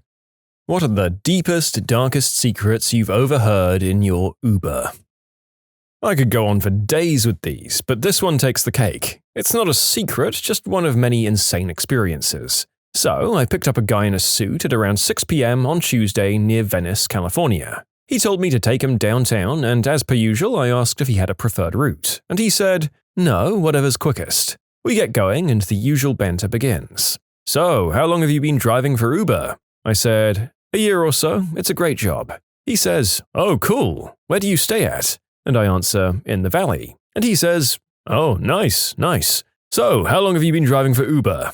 I paused and kind of half smiled, thinking he's messing with me. He wasn't, so I answered verbatim, 1 year or so, it's a great job. He goes, oh cool, where do you stay at? This repeated 3 more times before I finally answered it differently, saying, I just started, it's not for me. And him replying, oh, cool, where do you stay at? I answered one last time the original way, but then finally silence. By this point, I was on the 10 highway, stuck in rush hour traffic. I look in my rear view and he's rubbing his head and hair profusely, like someone going through withdrawals. He took his suit jacket off and looked severely uncomfortable. I dialed 911 on my phone just in case stuff went down. Then out of nowhere, he yells in a deeper voice than earlier, frick! And I said, sir, is everything alright? And he goes, where are we?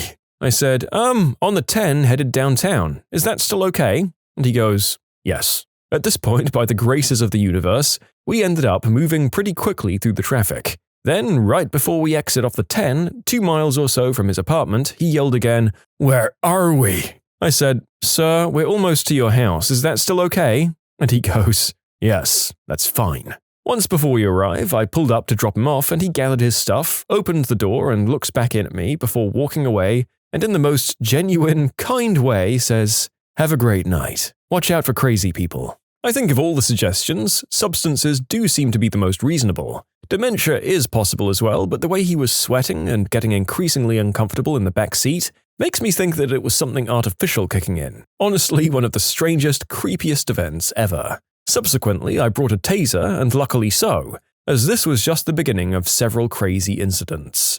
So I'm glad I don't drive Uber anymore. You see, when the author here writes that he was lucky that he did in fact buy said weapon, that does make you wonder if he was lucky because he had to use it shortly afterwards. What ratings do you use on a customer that you had to stun? Or for that matter, a driver that stuns you? I have 2. The first was 2 girls talking about how they did the deed with the same guy. Both of them agreed his member was too big and he was hurting them by lasting too long. They both concluded that he was gay. The second was 2 middle-aged couples trying to agree to a menage a 4.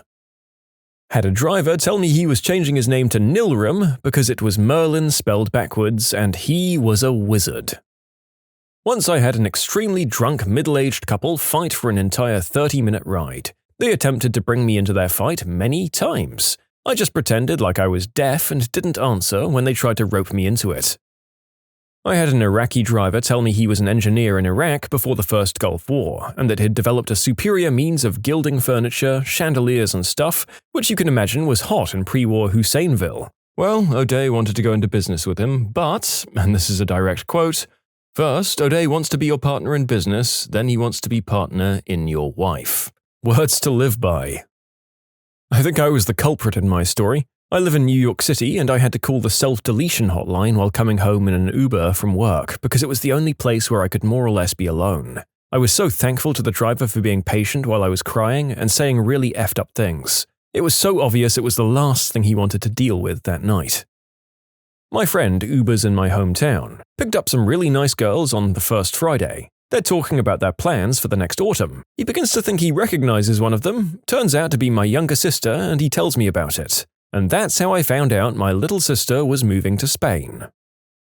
Driving Uber one night, it was pretty tame up until I picked up two guys who wanted to go to an exotic dance club 40 miles away. As they requested an Uber Select fare, I was happy to drive that far, like $80 to $100. It took them 15 minutes to get ready and into the car, and they seemed cool, so I wasn't worried. As soon as we got on the freeway, the guy in the passenger seat started asking about Uber driving, and things got dark. After a few minutes, he started saying stuff like, "What would you do if someone just grabbed the steering wheel and ran the car into the median? And have you ever thought about what would happen if someone in the backseat tried to strangle you while you were driving?" I got a little freaked out and tried to lighten the mood by asking what they were celebrating, but the one guy just kept at it. I was happy to get to the club and get the heck out of the car. The bonus was the bouncer at the club gave me a whopping $40 for dropping them off there. I never drove Uber again. F that. Once I had two girls and a guy declare their love for each other as friends and saying they should hang out more often when they got in the car. By the time I dropped them off, they hated each other and never wanted to speak again. My tongue was bleeding by the end of the ride from trying not to laugh my butt off. I cracked a few smiles, and I wonder if they ever noticed. They were fighting over the new football coach at the local uni. Former Uber driver here. I picked up a sweet girl from a bar on a Wednesday night, absolutely hammered at about 10 p.m. She got into my car, apologized for being so drunk, and politely asked if we could just drive around a little while with the windows down. I was prepping for a cleaning fee, trying to drive and pull a paper bag for her to hurl into out of the glove box, but no, she just did that airplane thing with one hand out the backseat window. She asked me if I ever thought about dying, to which I replied, "Yeah, I guess so." That's when she told me she had cancer. It was in her brain and it was too far gone to consider chemo. I remember my heart just pounding. She told me she was dying and she was going to be okay. Tonight she was celebrating with her work friends who threw her a going-away party. She told them she was taking a position abroad. I just didn't tell them that abroad was heaven. Jesus fricking Christ. I turned off my app and cried all the way home. Picked up a girl mid-Saturday. She was a bit upset and a little teary and opened up to me. Turned out a business she'd started was failing and she was in debt and had turned to exotic dancing on the side to cover the bills. She said the pay was good, but she kept getting really sick from all the booze she felt obliged to drink. Part of her job was making guys spend money at the bar. She hated it and felt trapped and kept asking me what I'd do in her situation. I'm a guy, so kind of hard for me to answer. Tried to give her the best advice I could think of, like getting the tax office to withhold tax for a while, but couldn't help really. Only thing I could do was end the trip early. The other one was a couple of off-duty cops who didn't want their friends to know they were using Uber, because it was still a legal grey area here in 2016. Took this 19-year-old kid and what I assumed was his girlfriend back to her house on Pride weekend in San Francisco. They made out the whole ride. When I dropped them off, only she got out. He said, "Take me to Castro and 18th. I said, "Really?" And he said, "Yeah, I only make out with girls when I'm rolling. Never a dull moment in San Francisco." So, this driver I know told me that he picked up his last fare for the day and it didn't have a final destination. The guy gets in the car, off his mind on white snow, yelling on the phone. The guy said, "Drive to Vegas, here," and tosses him $500. This is on top of the Uber fare, which apparently was surge pricing. So, the guy drives him to Vegas, from LA, which takes about 4 hours. The whole time, the guy was talking and yelling on the phone at his mum.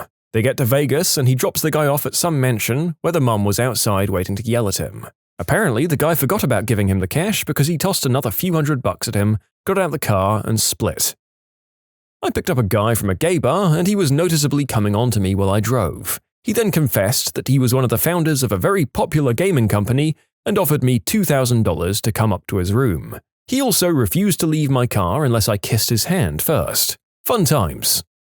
Man, Gabe Newell is out of control these days. I kid, although I'm very curious as to which of the big names in gaming he was, if he was any of them, since all the ones I can think of are ostensibly straight and married men.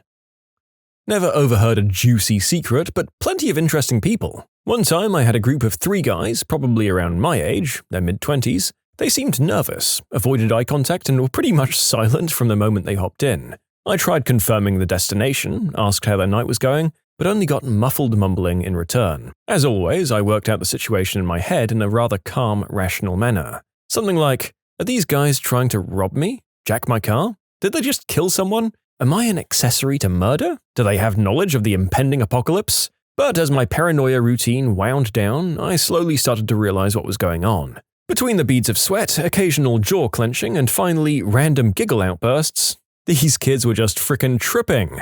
Once it hit me, I called them out immediately and told them I was cool. They looked so relieved. I started blasting music, some Humphrey McGee, I do believe, so they just started geeking out by that point. It was a fun ride. At the end of the ride, the guy that sat up the front tossed me a bag of hallucinogenic fungi. Good times. It wasn't so much weird as it was random, but my first night driving for Uber, I picked up a dude at 2:30 a.m. that was finishing a pub crawl. The guy was dressed in a purple dinosaur onesie and was hammered. He got in and started telling me his entire life story and how he came out to his parents and moved across the country the next day. You can submit your own stories to be featured here on the channel. The story submission link is in the description below. And if you want to listen to some vibey music in the background, check out easymode, also linked below, and subscribe. Picked up a girl who had to go to work across town. Her boyfriend and her were arguing in the parking lot as I was approaching. The girl gets in my car, and she's worried she's not going to get to work on time, and she'd be fired if she was late. Get to about a block away, and my phone rings. I answered and tried to get it off my Bluetooth stereo to no avail. The person on the other line was her boyfriend, and he said he wanted to apologize about his girlfriend and that I shouldn't listen to her because she was a crazy witch. She heard all of it and didn't say a thing. Very awkward. Finally get her to work, and she asks me to stay in the parking lot as she goes in and quits her job. She gets back a few minutes later and on the way home tells me that her boyfriend once broke her arm in an argument and that he was going to be really mad at her and she was worried about going back home, but to take her there anyway. I ended up dropping her off and calling non-emergency, but I have no clue if anything ever happened there.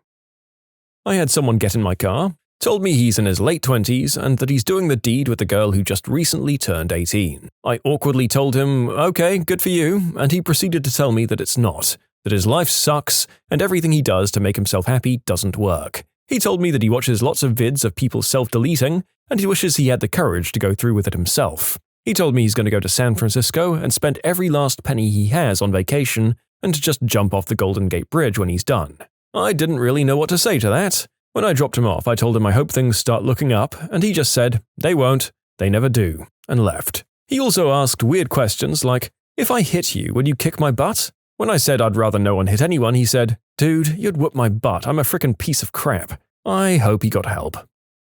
My friend Uber driver George is doing Uber pool one night in Austin where you pick up multiple people en route to the destination. First girl, number 1, gets in the car alone and sits in the back seat of the passenger side. Then a couple, a guy and a girl, come in and there's not enough room for everyone in the back, so girl number 2 sits behind the driver and guy sits up front. The 2 girls in the back start chatting and seem to be getting along well. Girl 1 asks what they're doing tonight and girl 2 says, oh, me and my boyfriend Josh are going out to celebrate. Josh works at XX and just got a promotion. At this point, George notices Josh is crouching down in his seat and looking guilty. Then girl 1 says, that's funny, my boyfriend's also named Josh and works at XX. I wonder if they know each other. Then girl 2 starts tapping her boyfriend on the shoulder, bugging him to turn around to meet girl 1. At some point, Josh can't avoid the interaction anymore and is forced to turn around. He does so with a look of utter horror on his face as it slowly dawns on both girls that they're dating the same Josh. Anyway, they both start screaming and they kick him out of the Uber. Not sure what happened after that, but you can bet that Josh never took Uber pool again. This was more of a dark situation than a dark secret. Driving around waiting for pings, and I get one at a popular bar. I pull up and a young woman flags me down, gives me her name, asks for mine, and I'm her ride. Easy enough. There's a guy with her, they're both quite drunk. She says goodnight to him and gets in the rear passenger side door. Homeboy is not having it. Decides he's coming with us. Starts trying to convince her, despite her saying she has work early and wants to get to sleep. But he's not taking no for an answer. It's getting a bit weird and he's getting more and more pushy and aggressive about it, to the point that she's clearly uncomfortable. I step out of the car and say over the top, hey man, if she says you're not getting in the car, you're not getting in the car. He looks over at me with hate in his eyes. I'm a bit tense, not knowing this kid's deal. He slams the door, walks away, talking crap as he does. And yeah, talking crap as you walk away. What a punk, right? Get back in the car. The girl seems a little more sober after the experience and is shaken up over it. I take her back home, make sure she gets in safe. Not as scary or weird as it could have been, but the guy gave off a bad vibe, and I'm glad he took the hint and effed off. Two guys discussing how much fun they had at one of their bachelor parties. The fun consisted of, "This is the most white snow I've ever done," and "I can't believe I hired a working girl right before I got married." I was the passenger, this is my story. I got picked up at around 2:15 a.m. at the bars. An older man, white Volvo station wagon. It's a pretty long drive, so I figure I'll talk to this guy. I ask him what credentials you have to be an Uber driver. He said, "Background check and all that." Probably for the best, huh? Wouldn't want any nutballs driving people around. And then, almost as if he didn't hear what I just said, he offered, "Yep, I'm an unspeakable act offender, though. Don't worry, though. You're not my type." Uh-huh? You know what I really like, though? Philip Seymour Hoffman. He was a true legend. And he proceeded to talk about Philip Seymour Hoffman for 15 minutes straight. All the time with me just going, yep, he said as we got close to my house. "Oh, I know that hill. I like to park there and watch girls walk home from school." As we pass my house, I say, "Yeah, just a few more blocks that way." Reported him to Uber. They said they'd look into it, and I never heard about it again. I think there's a significant chance he was messing with me, but I reported him anyway to err on the side of safety. Yeah, that's not a funny joke to make, and seriously, he couldn't have blamed you for reporting him if he were a rational person. But yeah, my money is on him being far from rational. Scary stuff. One time I was driving a guy for a bit of a long trip.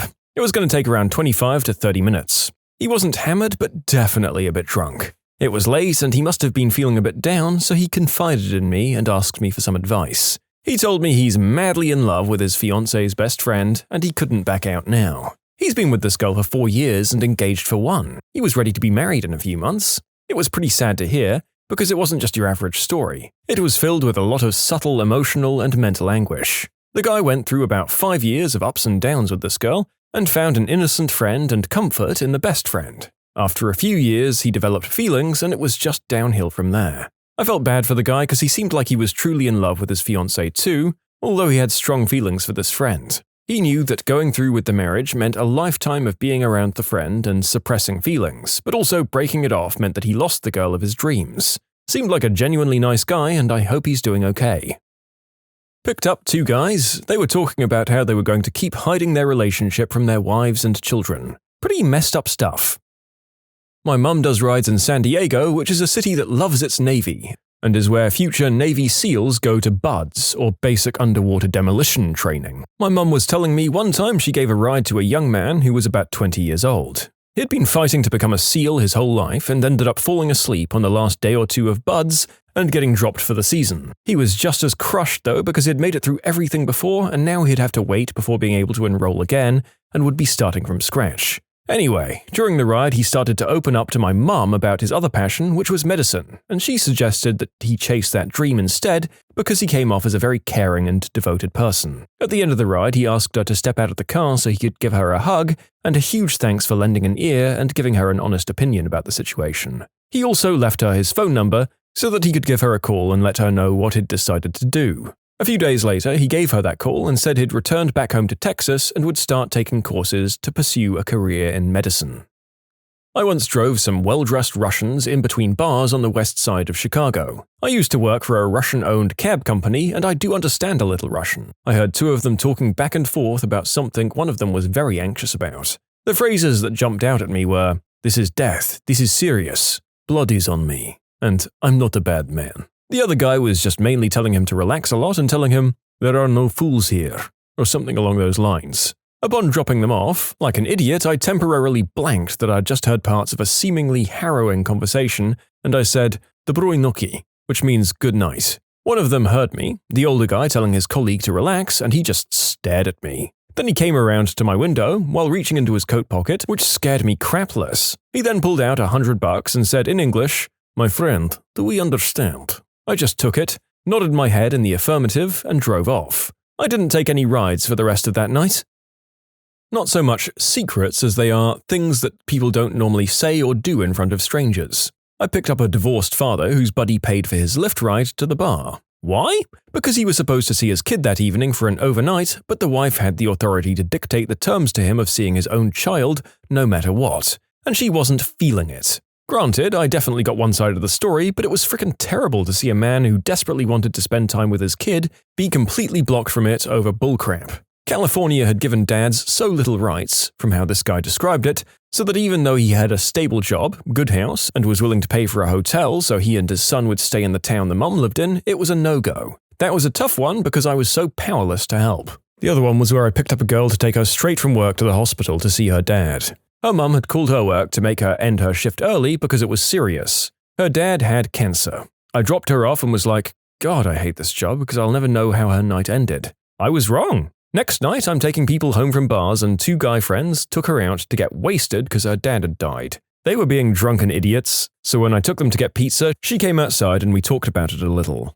That was probably the one ride where I felt like I had a positive impact on someone's life beyond getting them home safely. Then there was the time I was taking two couples home. Dropped off couple number 1, and the husband of couple 2 was in the front seat and made a comment I didn't hear. Apparently, he insulted the wife of couple number 1, his wife's best friend. The wife in couple number 2 didn't like that, so she hit him. Not like a playful slap, she struck her husband. Straight on domestic attack. I laid down the law. We're not going anywhere if this is how it's going to be. The guy was drunk on tequila, the chick was pretty drunk too, so the ride home was him asking me, "How do you feel?" and me saying, "It's not about how I feel, you two need to discuss this tomorrow when you're sober." It's weird, man. You get a passing glimpse into people's lives and love it and hate it at the same time. What's the weirdest, most disturbing thing you've seen in a customer's house?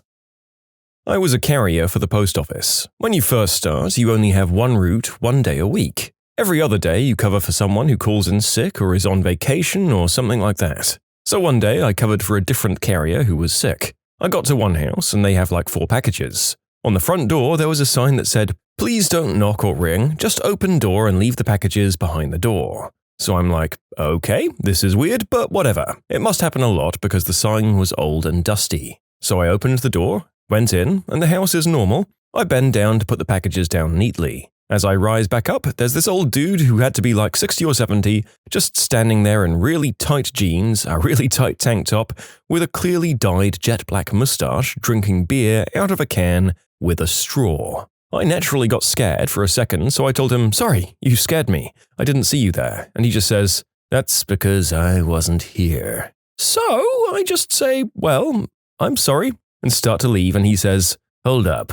Where is the name of the person I was replacing?" And I said, "Oh, she's sick, so I'll be covering for her today and possibly tomorrow." And his words verbatim were, "Nice, maybe she should stay sick a while. I'll make sure to wear something cute tomorrow." I fake laugh and get the hell out of there. Disturbing? Not at all. Weird? A bit. I was a medical equipment delivery guy for a couple of years. Went into a dementia patient's house and had to instruct his caretaker on how to set up a large e-tank of O2. As I was kneeling down, my phone went off with my really low-key notification tone, which was a singular beep. Well, the pet bird nearby seemed to have taken a shine to that noise and mimicked it perfectly in tone and volume. The caretaker and I looked at one another, with her saying, "I've been here for 6 years and he's never done that before." From then on, every time I delivered and knelt down to re-educate the caretaker, which SOP demands that I do, that bird would instinctively ping me until I let my phone notification sound go off, after which the bird would celebrate by bobbing its head up and down and turning in a circle. I was a firefighter another time in my life. Had a middle-of-the-night call to a mobile home for an elderly lady once. We walked in and it's dark, but as my eyes start to adjust, I think, "Oh, that's weird wallpaper." I keep looking around. It's on the ceiling too. Weird inconsistent patterns and rectangle shapes. My eyes adjust some more while we're talking to her. What the frick? Are those puzzles? She had hundreds of puzzles that she had glued when completed and then glued them to every surface of her mobile home. Walls, ceiling, living room, bedroom. Every square inch covered. Weird. But you do you, especially in your own home.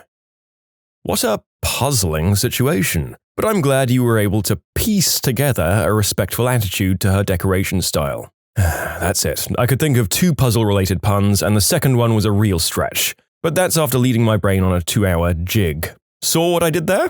Ugh, I hate myself. I'm an electrician, and I was troubleshooting a bad outlet in the bathroom of a former NFL player. I was taking all the outlets apart, following them to see if I could trace out the home runs when he comes in and starts talking football. We're in the middle of talking when he just walks over to the toilet and starts going number 2. I couldn't see him, but there was this little pony wall between us. He didn't even stop telling his story. It was crazy. I walked out because of the smell. He came out a little later and it was like nothing had ever happened. That's probably normal for the guy. I doubt training camps and whatnot are known for having stellar bathrooms.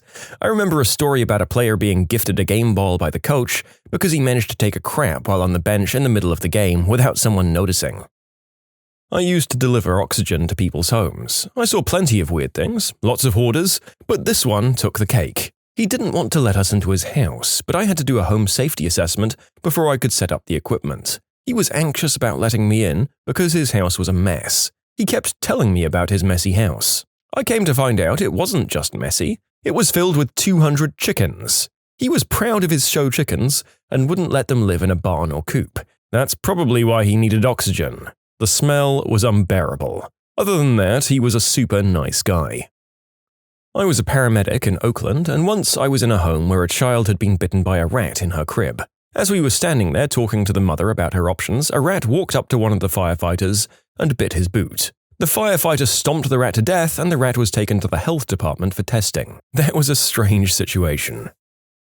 Long ago, I did estimates for fire and water damage repairs for a restoration company. The couple had a small fire in their bedroom. When I entered the home, it was seemingly normal, smelled a bit like smoke, which made sense because there was a fire. They took me to the bedroom and it was the mattress that had endured the majority of the fire, along with some of the wall above the head of the bed and smoke damage to the ceiling. Next to each side of the bed were 10-gallon buckets filled to the brim with cigarette butts, and hundreds of spilled-over butts all over the floor. I was just in awe of how they could live like this in their bedroom, especially since the rest of their home seemed tidy and normal. Also completely beyond me why they wouldn't clean that crap up right after the fire, if for no other reason than insurance adjusters being able to blame them rightly and possibly not pay out. So, how did the fire start? I asked. I was required to ask. No idea, the husband replied. I once helped renovate an old building that was a house but converted to a business, and it was super run down when my employer bought it. We did a ton of work, including removing subflooring and ceilings. We found a hidden cellar in the back suite. It was once the kitchen or mudroom, I guess. The thing was filled with trash and random odds and ends. There were GI water ration cans dated 1956. In the middle, we kept finding spoons in the ceiling as we were taking it down. It was weird, but then we realized it was where a junkie kept ditching their spoons. Fire alarm inspector here, working in a cheap long-term hotel, and I knocked on a door where a large man, dressed in essentially a purple bikini, opened the door half asleep. I entered to test the smoke detector and tried to keep my eyes off the bed, but I knew I'd seen something. I tried not to look, but I did, and there was a big old purple eggplant-shaped adult toy next to the TV remote. The detector then decides to not alarm in a timely fashion, so I'm just staring at the wall hoping it will alarm, so I get out of the room.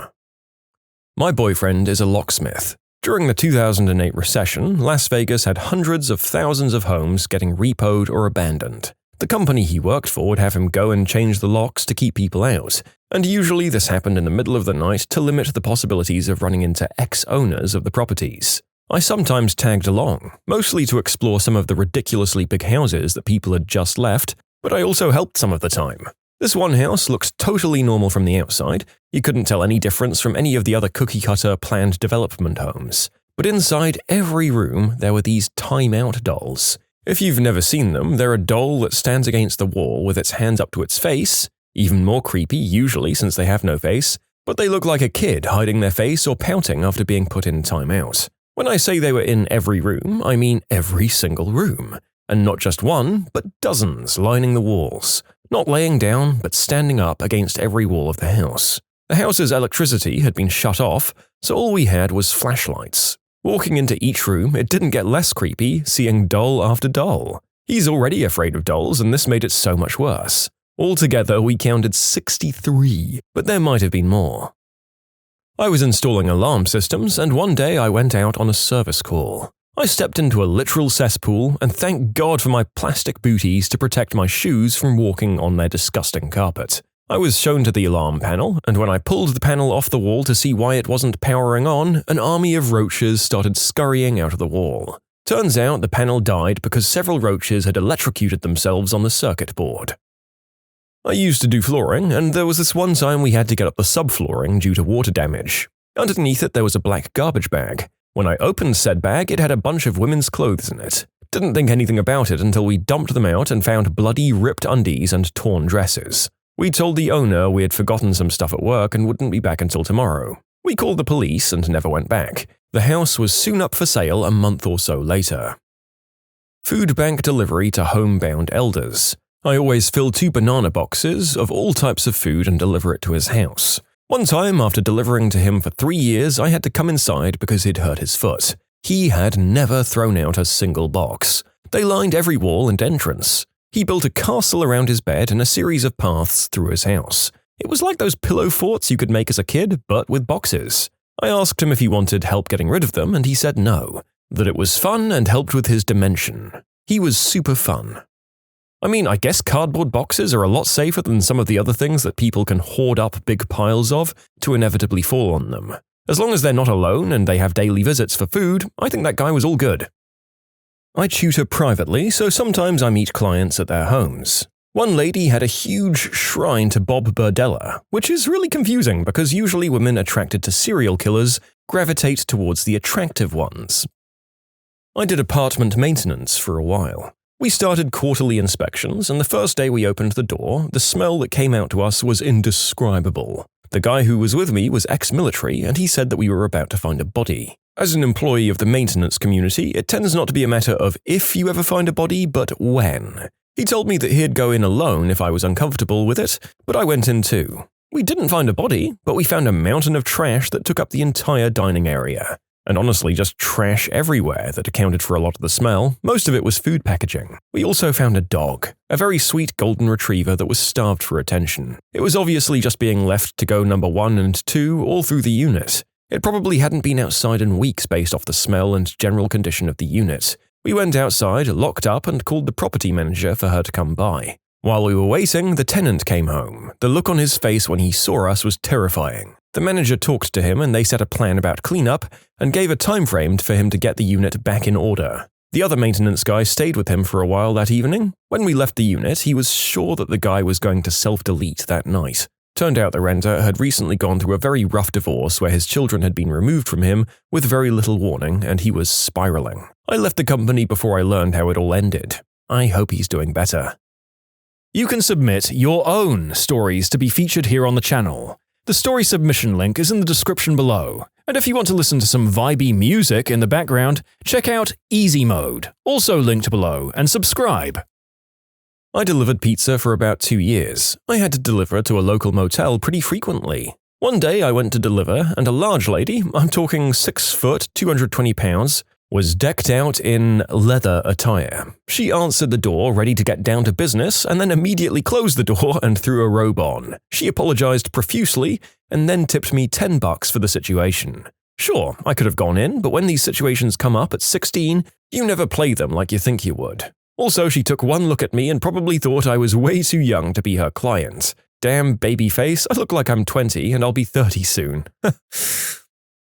I delivered pizza, but for older customers, I'd always go to their homes to bring it inside for those who were severely handicapped or just didn't have the strength to bring their food inside. One time I delivered to this lady who was covered in cat hair, head to toe, and the inside of her house was rancid. I mean, I couldn't go in there without holding my breath every time. One time I went there and she had in her kitchen on a table a paper plate with what looked like teeth. And I mean a lot of teeth. Different colors and shapes, just horrifically repulsive. I don't know whose teeth they were. From what I could tell, she had all, if not most sorts of the things. I haven't heard any stories about her since then, so I'm guessing she's moved or something else. I'll never forget that smell, though. Ugh. I'm a journeyman house painter by trade, and I've been self-employed in the profession for over 20 years now. About 10 years ago, I was going to paint an older woman's home. She was probably 75. I was painting the kitchen and the attached small family dining area. All of the furniture was moved, carpets were out, pictures were off the walls, the place was ready to paint. I always start by removing the faceplates from outlets and switches. First one, just 2 screws, I pulled the plate off and found the outlet full of termites. Packed. Dead, thankfully, but this was an indication something bigger was happening here. I went and I asked the woman about it, and once she saw it, she called her representative at ABC Pestco to come over immediately. After explaining the situation, he was quickly on his way. I went to standby mode. I wasn't going to paint anything if the house was coming down. Luckily, the client had purchased the paint and she was going to pay me by the hour. The project I was going to be painting was going to take me about 5 hours total, for $125. Well, the pest control guy looked all around the house, pulled a few more outlet covers off, with the same results. They were all packed with dead insects. He changed into full coveralls and climbed under the house. He was only under there for a few minutes, maybe 3. Out he comes and declares the house a total loss. The floorboards, he said, were hanging on by a thread. The walls were all soft and about to be pushed out. The entire house could collapse at any moment. I packed my tools and said my goodbyes. I told her not to worry about paying for my time. I'd been there for about an hour, and she had much bigger problems to deal with. Honestly, I felt so bad for her. She'd probably been in that house for about 20 years and now it was condemned. I didn't want to ask anything else of her. I do know other people have demanded payment for their time. Not me. She lost her home. I learned a lesson. Do an annual inspection of your entire home, or you could lose it. My uncle's a handyman and he went in to do some work for a family, and the toilet was just a pile of number 2. Not like someone didn't flush, rather nobody did, and the bowl was just crammed full of hardened stool, which had clearly been in an accumulating scenario. I painted a girl's room one time while she laid in bed and played on her phone and took naps. I knocked and expected her to leave, but she just laid back down. It was very strange. I used to work pest control, went into student accommodation to deal with insects. I can't remember what type, it was carpet moths or bedbugs maybe. Anyway, that's not the point of the story. This one room is fairly clean, but we have to spray all fabrics with the chemical in question to prevent any eggs from having a safe space to gestate. So we open up suitcases, wardrobes, that sort of thing. One suitcase is full of used tampons that she was saving for frick knows what, actually, and I don't want to know. Nasty stuff, that. I didn't mention it, it was just the job, and I tried to avoid eye contact at the end. I'm a face painter who does children's birthday parties. I've never had any super sketchy experiences, just a few run-down homes, but the kids always have fun. I went to one house, kinda messy and smelly, but no big deal. I started setting up my supplies and then I heard a weird peep sound above me. I looked up to see a guinea pig running through a clear plastic tube attached to the ceiling. Then I take a good look around the house and notice the whole place is covered with a network of guinea pig tubes. The mum noticed me looking around and nonchalantly told me they had like 10 guinea pigs. I think a lot of us as kids would have been very envious of that setup, but now as a jaded adult I can only think of the cleanup, which is more than Michael Scott ever thought of in his 40s when he wanted to set up a tube city. So maybe it's not purely a maturity thing. I did a carpet cleaning job with my uncle. He couldn't lug around the carpet cleaning equipment because he'd gotten hurt the night before, but he had already promised this job would get done. No biggie, I went along to help. He had asked the owners to move heavy stuff around so he could clean. The dining room table was covered with packaging labels. I looked behind the table. There were adult movies stacked on the floor. Tons of them. Going into the master bedroom, I found a bottle of lubricant, adult fun toys, and more movie boxes. My uncle shakes his head. I told them we were going to be everywhere. You think they're coming on to us? The biggest kicker came when we went to go into the adult son's bedroom. A glass pipe, more movie boxes, and a rack of clothes by the bed. My uncle just shakes his head, goes to grab the rack, and like a mummy from its coffin rises a girl from underneath the blankets on the bed. Half undressed. They casually just walk away into the hallway. You know, hearing all of these make me feel so much less paranoid about the cleanliness of my house when professionals come over. I work as a maintenance guy in a community of more than 500 units. Let me tell you, if you've been working here for 7 years, you've seen it all, from someone's house being completely infested with roaches to a person whose house was floor-to-ceiling hoarded with old newspapers. The one house I'll never ever forget belonged to a lady who had a lot of mental health issues. I went over to her unit to check for damages after Hurricane Florence. When I went in, I was overcome with the smell of pure sewage. I asked her if her toilet was acting up. She said she didn't know. I was like, okay, I'll check for you. When I stepped into the bathroom, there was number 2 piled above the rim of the toilet. I asked her how long her toilet had been non-functioning. She told me she didn't know. She doesn't flush the toilet because that's how the devil gets into her house. I work in lead abatement for a city and county-run program. It's mostly low-income people that receive the free or heavily subsidized work.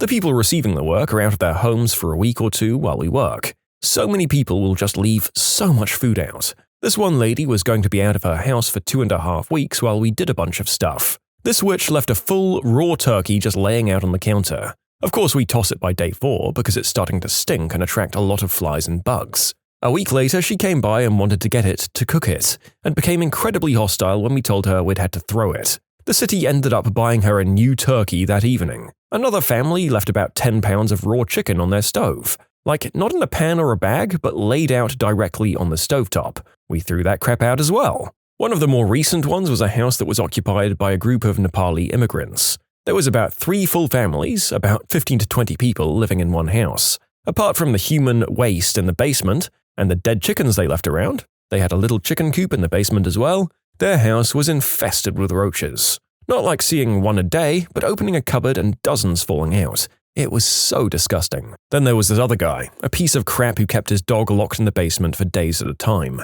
There were hundreds of piles of dog doo and literal puddles of urine on the basement floor. The sick part is that the weird F left the dog there knowing that they'd be out of the house for 2 weeks. The neighbor ended up taking the dog and gave it to their daughter who lived elsewhere. At last I heard the dog was doing much better. But to clean the basement before we painted it, we literally had to spray Febreze in our masks to not throw up. A more sad one was this extremely old lady, like 90 years old. She needed someone to help her daily, as even just getting up was a struggle. But her crappy kids refused to ever help.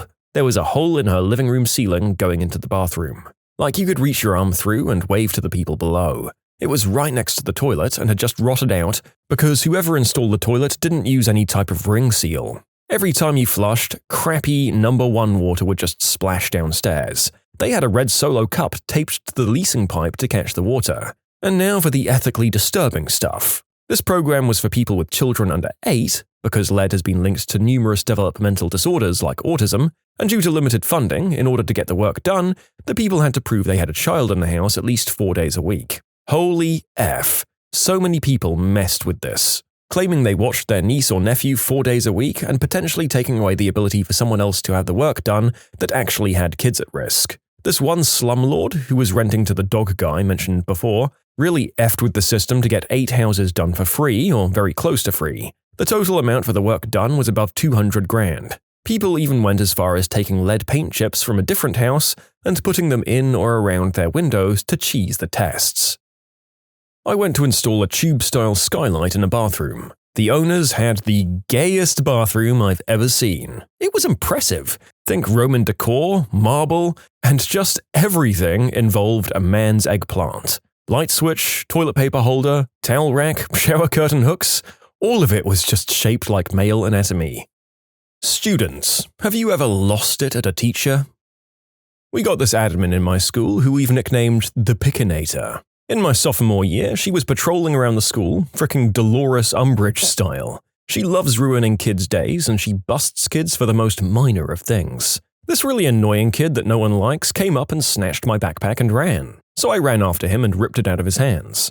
Pickinator comes outside and immediately says, "You two, stop wrestling around and come with me." She escorted us to the office because apparently we were wrestling and fighting. I tried to tell her that I was just getting my stuff back and she was not having it. So I just said, well, I got my crap back, no reason to stick around now, and went to my next class, which was starting shortly. I got called down later anyway, but my admin pretty much told me she had overreacted and to just forget it happened. Pickinator hates me now. When I was 8, I had a sudden and intense urge to go pee minutes before the school bell was set to ring for home time. I asked the teacher if I could use the bathroom as I was desperate to pee, and she said absolutely not, and that I wasn't about to trick her and sneak off home early. I started begging her frantically, but she ignored me and started addressing the class about what to bring for tomorrow. I felt my body give in halfway through her speech and just stood there behind my desk. As the bell rang, all of the other children ran out of the classroom instantly. The teacher approached me and said sarcastically, "I thought you were busting to go, huh?" I told her I already had and kept my head down. I think she was just as embarrassed, explaining to my mum why she hadn't let me use the bathroom later. In Heidelberg, on my year abroad, my friend and I took a class that we thought would be interesting. It wasn't.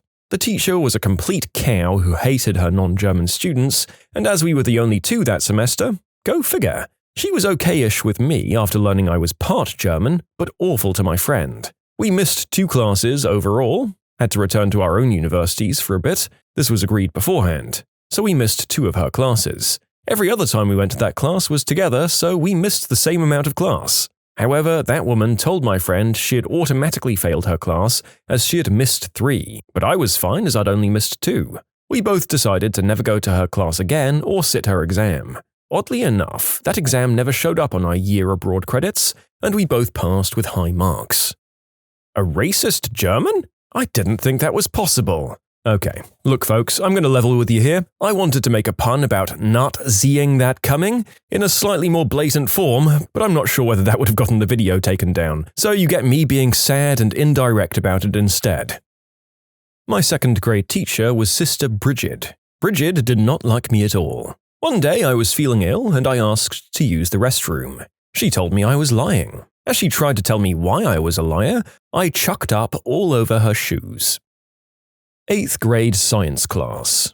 God, I hated her. For the sake of this, let's just say her name was Mrs. B. Early on in the year, Mrs. B had given us a science fair project due in January. We had several class periods over the course of those months as well to work on it. My project was creating an unbeatable tic-tac-toe program. It did work properly, but that's besides the point right now.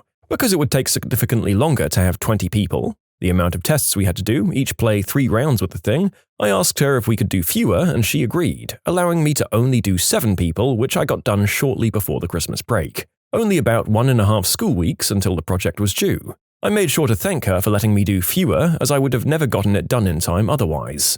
She turned to me with this confused look and said something to the effect of, "I never said that. You have to do 20 trials like everyone else." I was so insanely furious. I even got a witness who'd overheard her give me a lower number come in as evidence. Both me and my witness ended up in detention. I did end up getting the project done, but barely, and it was rushed as heck. I still occasionally think of it and want to punch a hole in the wall. I hadn't been doing well in calculus all year, but I was trying my best and just struggling. My teacher was one of the cool ones, the kind who acted laid back and cracked jokes and all that. I think this guy just thought I wasn't trying, and he was as frustrated with me as I was with myself. One day in class, he made a sort of passive-aggressive joke at my expense. Something about, if you would just try harder. He didn't even say it in front of other students, just to me. But I was so over him thinking I wasn't trying that I got up and walked straight out into the school counselor's office. I would have been sent there anyway for walking out in class, so I decided to expedite the process. She was really kind and talked me down from being so upset. Anyway, that was on a Friday, so I didn't see my calculus teacher again until Monday. I was hoping we could just pretend it didn't happen, but no such luck. He pulled me into the hallway to talk, and truly, genuinely apologized. He offered to adjust his office hours, which didn't work for me, to give me extra help. He ended up helping me pass the class. Barely, but I still passed. I wouldn't have graduated without it. In retrospect, just talking to him more openly from the get-go probably would have been the more mature thing to do, but I was an awkward, self-doubting teenager who didn't know how to ask for help. In the end, the experience helped me improve that skill and advocate for myself. I still hate calculus, though. I once had some kind of stomach pain, the worst pain I've ever felt in my whole life, and I was in science class. I started groaning in agony in the first frickin' row, and my buddy next to me said I needed to leave and go to the hospital. I wanted to, but my teacher, the C word, ignored me, and the tears that had now started streaming down my face. A minute later, I just stood up, walked to the door, and as soon as she tried to talk crap, I told her to pipe the F down and walked out with a raised middle finger. Then I proceeded to chuck up in a trash can outside. Good times. My IT teacher wanted to inspect my work. Spreadsheets or a Word document or something. Anyway, she accidentally deleted the file. I was upset and tried to point out she had just deleted my work. She started to shout at me, telling me I should have saved more frequently. I shouted right on back, telling her that that wasn't the issue. She outright deleted the file. It got pretty heated. My parents were called, we were outright yelling at each other for a good couple of minutes, to the point where we were both in tears. I was about 14 at the time. She should have known better. It was a long time ago and I was pretty stressed, so I can't remember exactly how, but after several attempts, I wasn't able to restore it. Looking back with what I know now, there are things I could have done to restore it, even going so far as to give myself admin rights and having a poke around. But I was 14 at the time, being taught IT by a French teacher. A few years later, my sister had her when she went to that school, and that same teacher berated my sister, calling her names and stuff. What a B-word. I had a bout of stomach flu which was so intense that it damaged my intestines, and as a result my body couldn't process certain foods for a while. This caused me severe pain. I mainly had cramps, and they were so bad I couldn't do anything useful except curl up and wait for them to be over. It took me more than a month to figure out a very limited amount of safe stuff to eat, which I ended up slowly expanding on over time. I did miss a few weeks of school when it first started, though. Directly after my math teacher's class, she insisted I come up to her and explain why I'd missed so many of her classes. I had a note from my GP ready, but she dismissed it. She told me she could tell that I wasn't sick, but that I was just lazy and lying to everyone, and that she was severely disappointed in me. I literally just walked away, which is the closest I've ever got to having a temper tantrum in class. In retrospect, I wish I'd told her what I was really thinking, being that I was very disappointed in her. When I was a senior in high school, I had an AP English teacher that would grade people based on how much she liked them. Essentially, I had long hair and stretched earlobes, and she despised me, even though I was an excellent student in all aspects. She claimed I didn't turn in assignments on time to justify my grades, so I spoke with my guidance counselor and she investigated for me. Turns out she'd sorted completed assignments into piles of good and bad and would arbitrarily grade the papers based on who she felt sucked up to her the most that day. I presented a book report on the Odyssey, which was by far the longest and most detailed presentation of the whole class, and she gave me a D. I told her, "F you, this is the end of your career." And I walked out because I'd sent an identical copy to the guidance counselor. She presented it to the school board, eventually got her fired, and the best part was that she was also a driver's ed instructor and lost her job doing that as well. Apparently I wasn't the first to speak up about her, but I was the one that put the nail in the coffin, and it felt great. Ah, yes. A long time ago in the 3rd grade, we were having a math lesson, and our teacher's assistant was helping our teacher out. I wasn't great at math at that young age, and I'd ask her for help, and then she'd ignore me and move on to a different student. I finally got her attention and asked her if she could please help me. She finally said yes, and then immediately walked away to someone else. So I got angry and slammed my fists down on the desk. The whole room went silent, and I said, "I need help on my math, can I please have some help?" The principal came down and talked to me and asked why I did that, because I got reported for being disruptive. She was actually really nice, and I never got sent to the principal's office before, and I told her what had happened, and she gave a death glare to the teacher's assistant.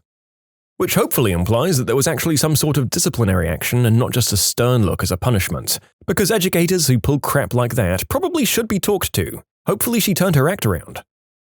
A friend of mine wanted to go to a certain university that was out of state and somewhat tough to get into. The counselor told him not to waste his time as he'd never get in. That made him real angry, so he went to the principal, who told him to trust the counselor as that was her job.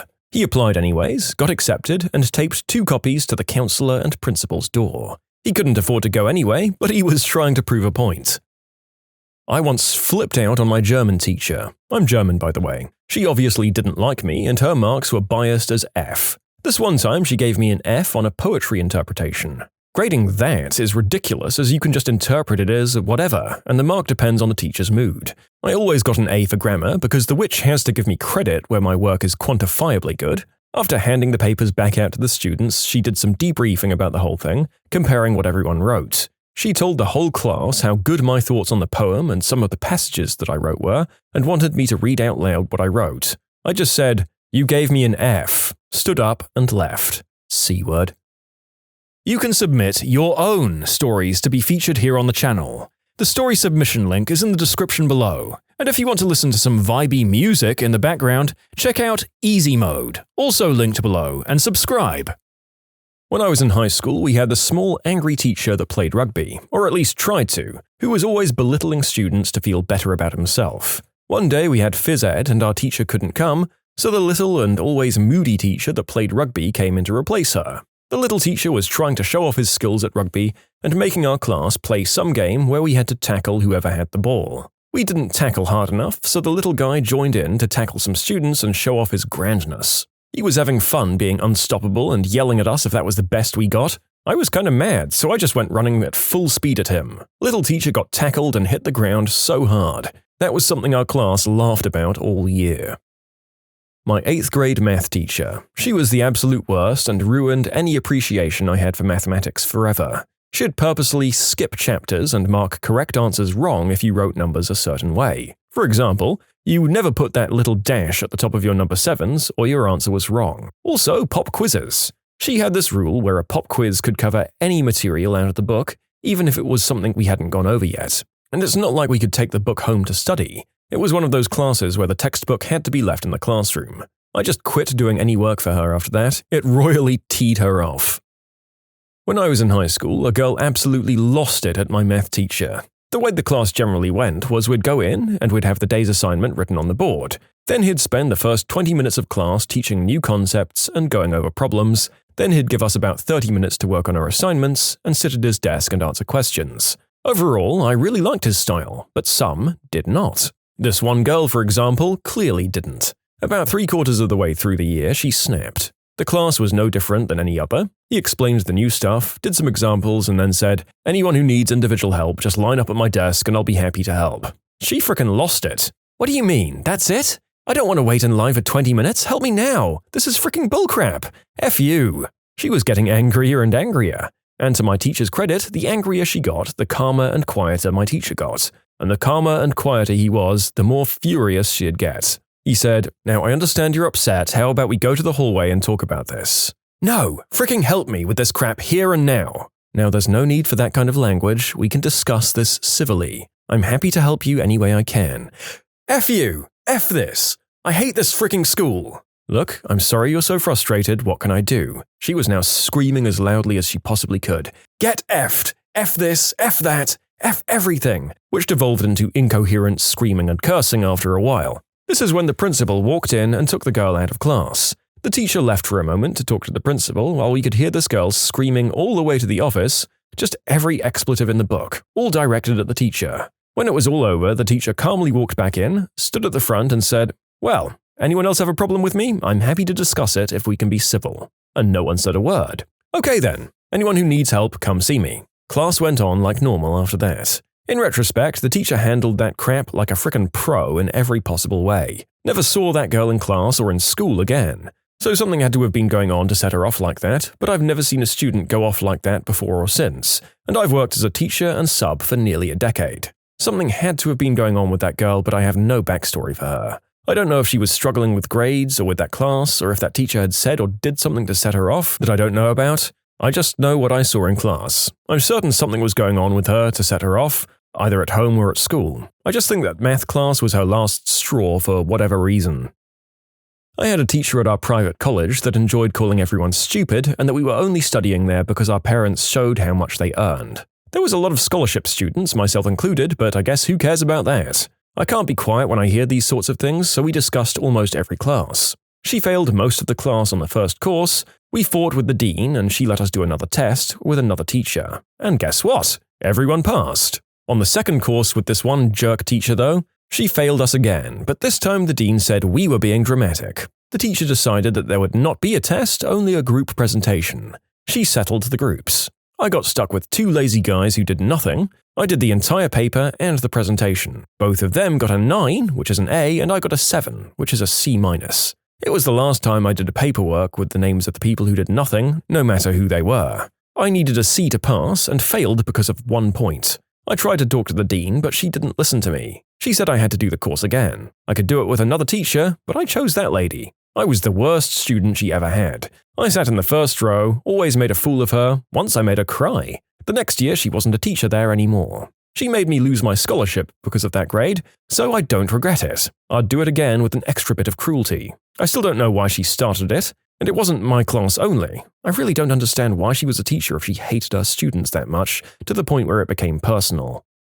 Hey, come on, she didn't necessarily just hate her students. Maybe she hated all kids. And I've got to tell you, I'm with you if you instinctively hate institutions built around privilege and financial exclusivity. But the ankle biters aren't to blame for that. Don't take it out on them. Educate them to not behave like spoiled rich brats.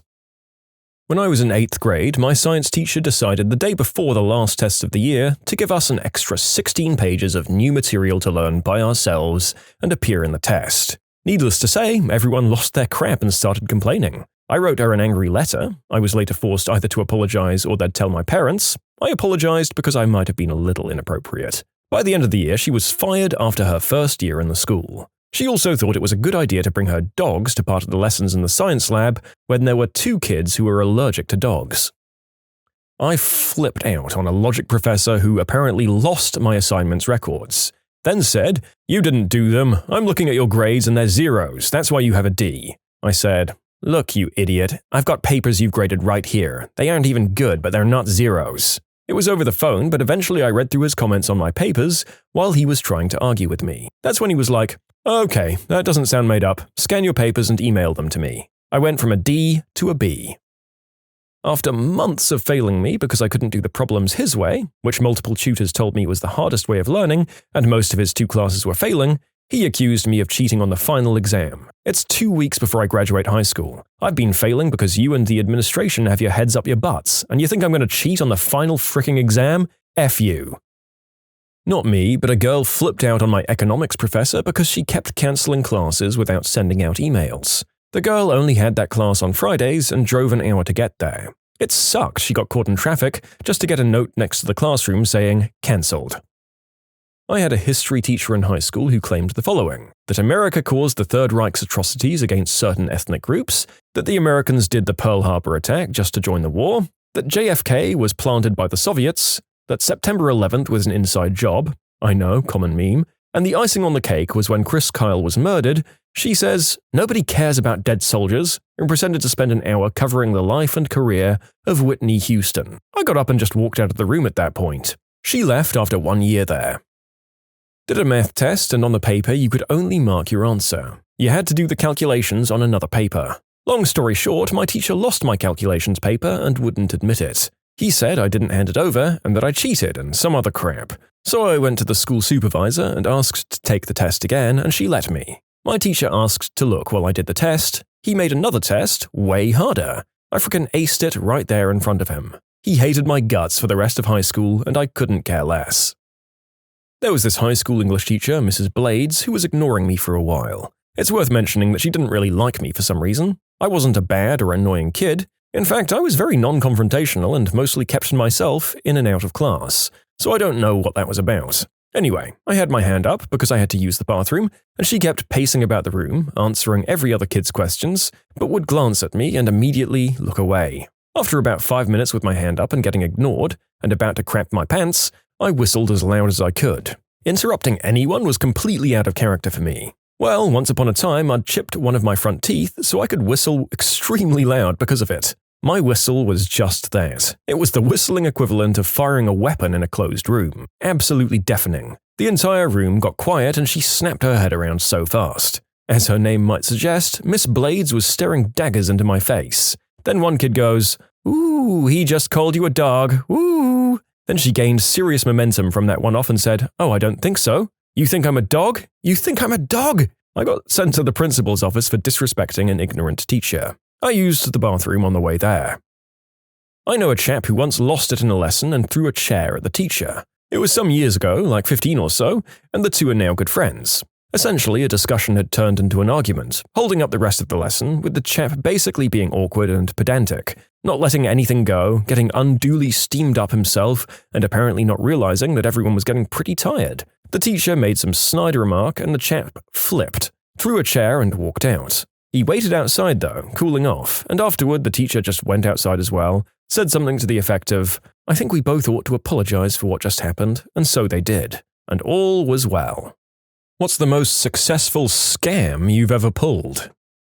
Back in the 80s, when Ireland started being on people's radar a bit more, because of U2 and Boomtown Rats maybe, there were very few Irish backpackers compared to now. I live in Australia. I'd score massive amounts of free booze in faux Irish pubs by pretending to be from the Emerald Isles. I was in the restroom of one, using the urinal, when a drunk guy came up next to me and asked if I was having a good day. For some reason, my subconscious decided to answer in an Irish accent. He was excited to meet an actual Irish person in a fake Irish pub where there were never any Irish, not even the staff, and he invited me back to his table to meet his friends. I didn't have to buy a round all night. I kind of forgot about it for a few months until I again found myself in another Bridie O'Reilly's, and a pretty girl pulled up next to me at the bar and said hello. One, "Hello, my darling," later, and I was drinking for free again. The act became perfected over time.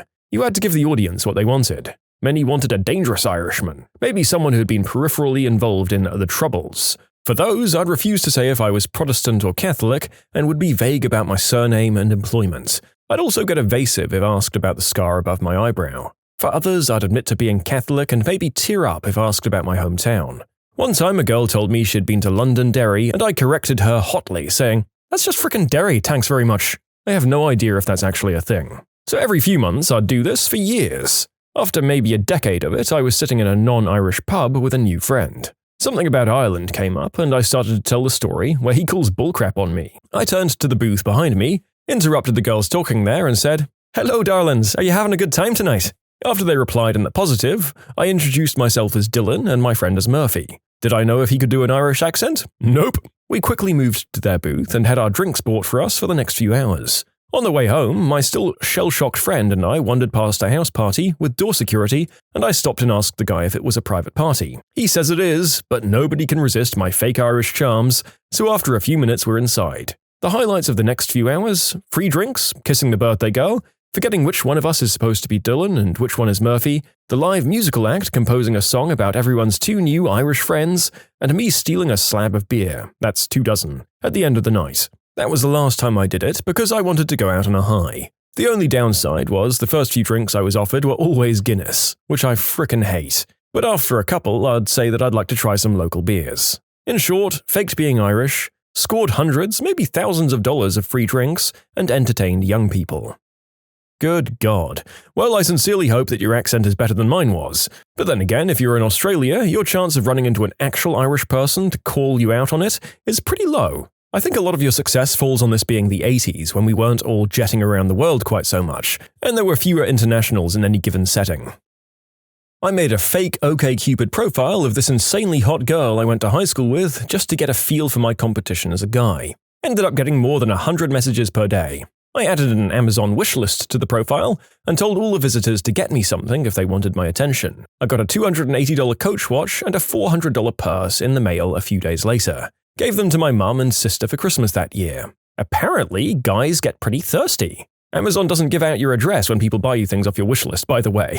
This was a few years ago, before catfishing and Tinder became really popular, so I don't think it'll work anymore. I deleted the profile right after I got the stuff, and I wasn't struggling for money. I was just bored and tired of girls ignoring me on dating sites. I never really felt bad about it because I liked lying to strangers and conning them out of free stuff. There was really no way for me to get caught. The fake profile didn't have my real name, address, or email anywhere on it. At the most, they could call Amazon and cancel the order, but the stuff that they knowingly ordered and sent to a stranger had already been delivered.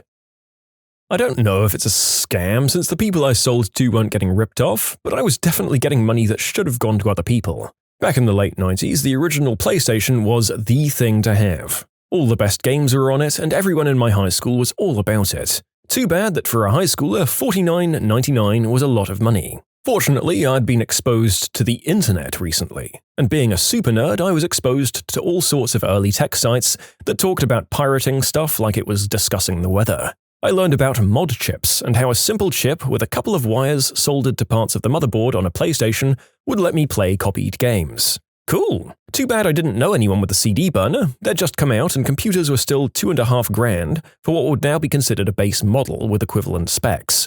Inflated for the 20-year difference, of course. Getting into computing back then was a legit investment. I filed the info away, but I forgot to mention that my dad is a super nerd as well. A few weeks after I started learning about the black hat side of using computers, my dad came home with a shiny new 266 MHz gateway computer with all 4 GB of hard drive space and a gosh damn CD motherfrickin' burner.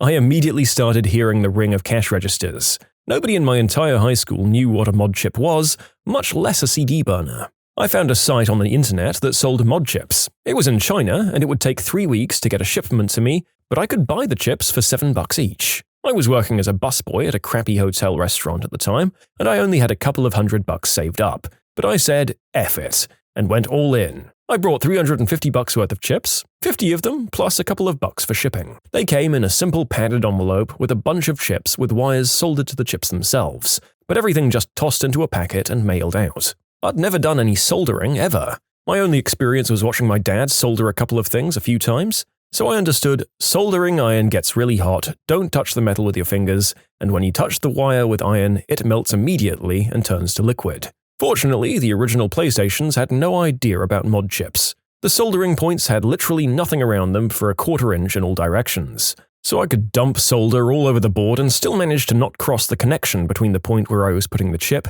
and any other points. Very, very good for someone that had no training and had to learn in a trial by fire. I tried on my personal PlayStation first. Installing the chip took about 3 hours because I had to stare at the picture for 20 minutes to make sure I was in the right spot every time.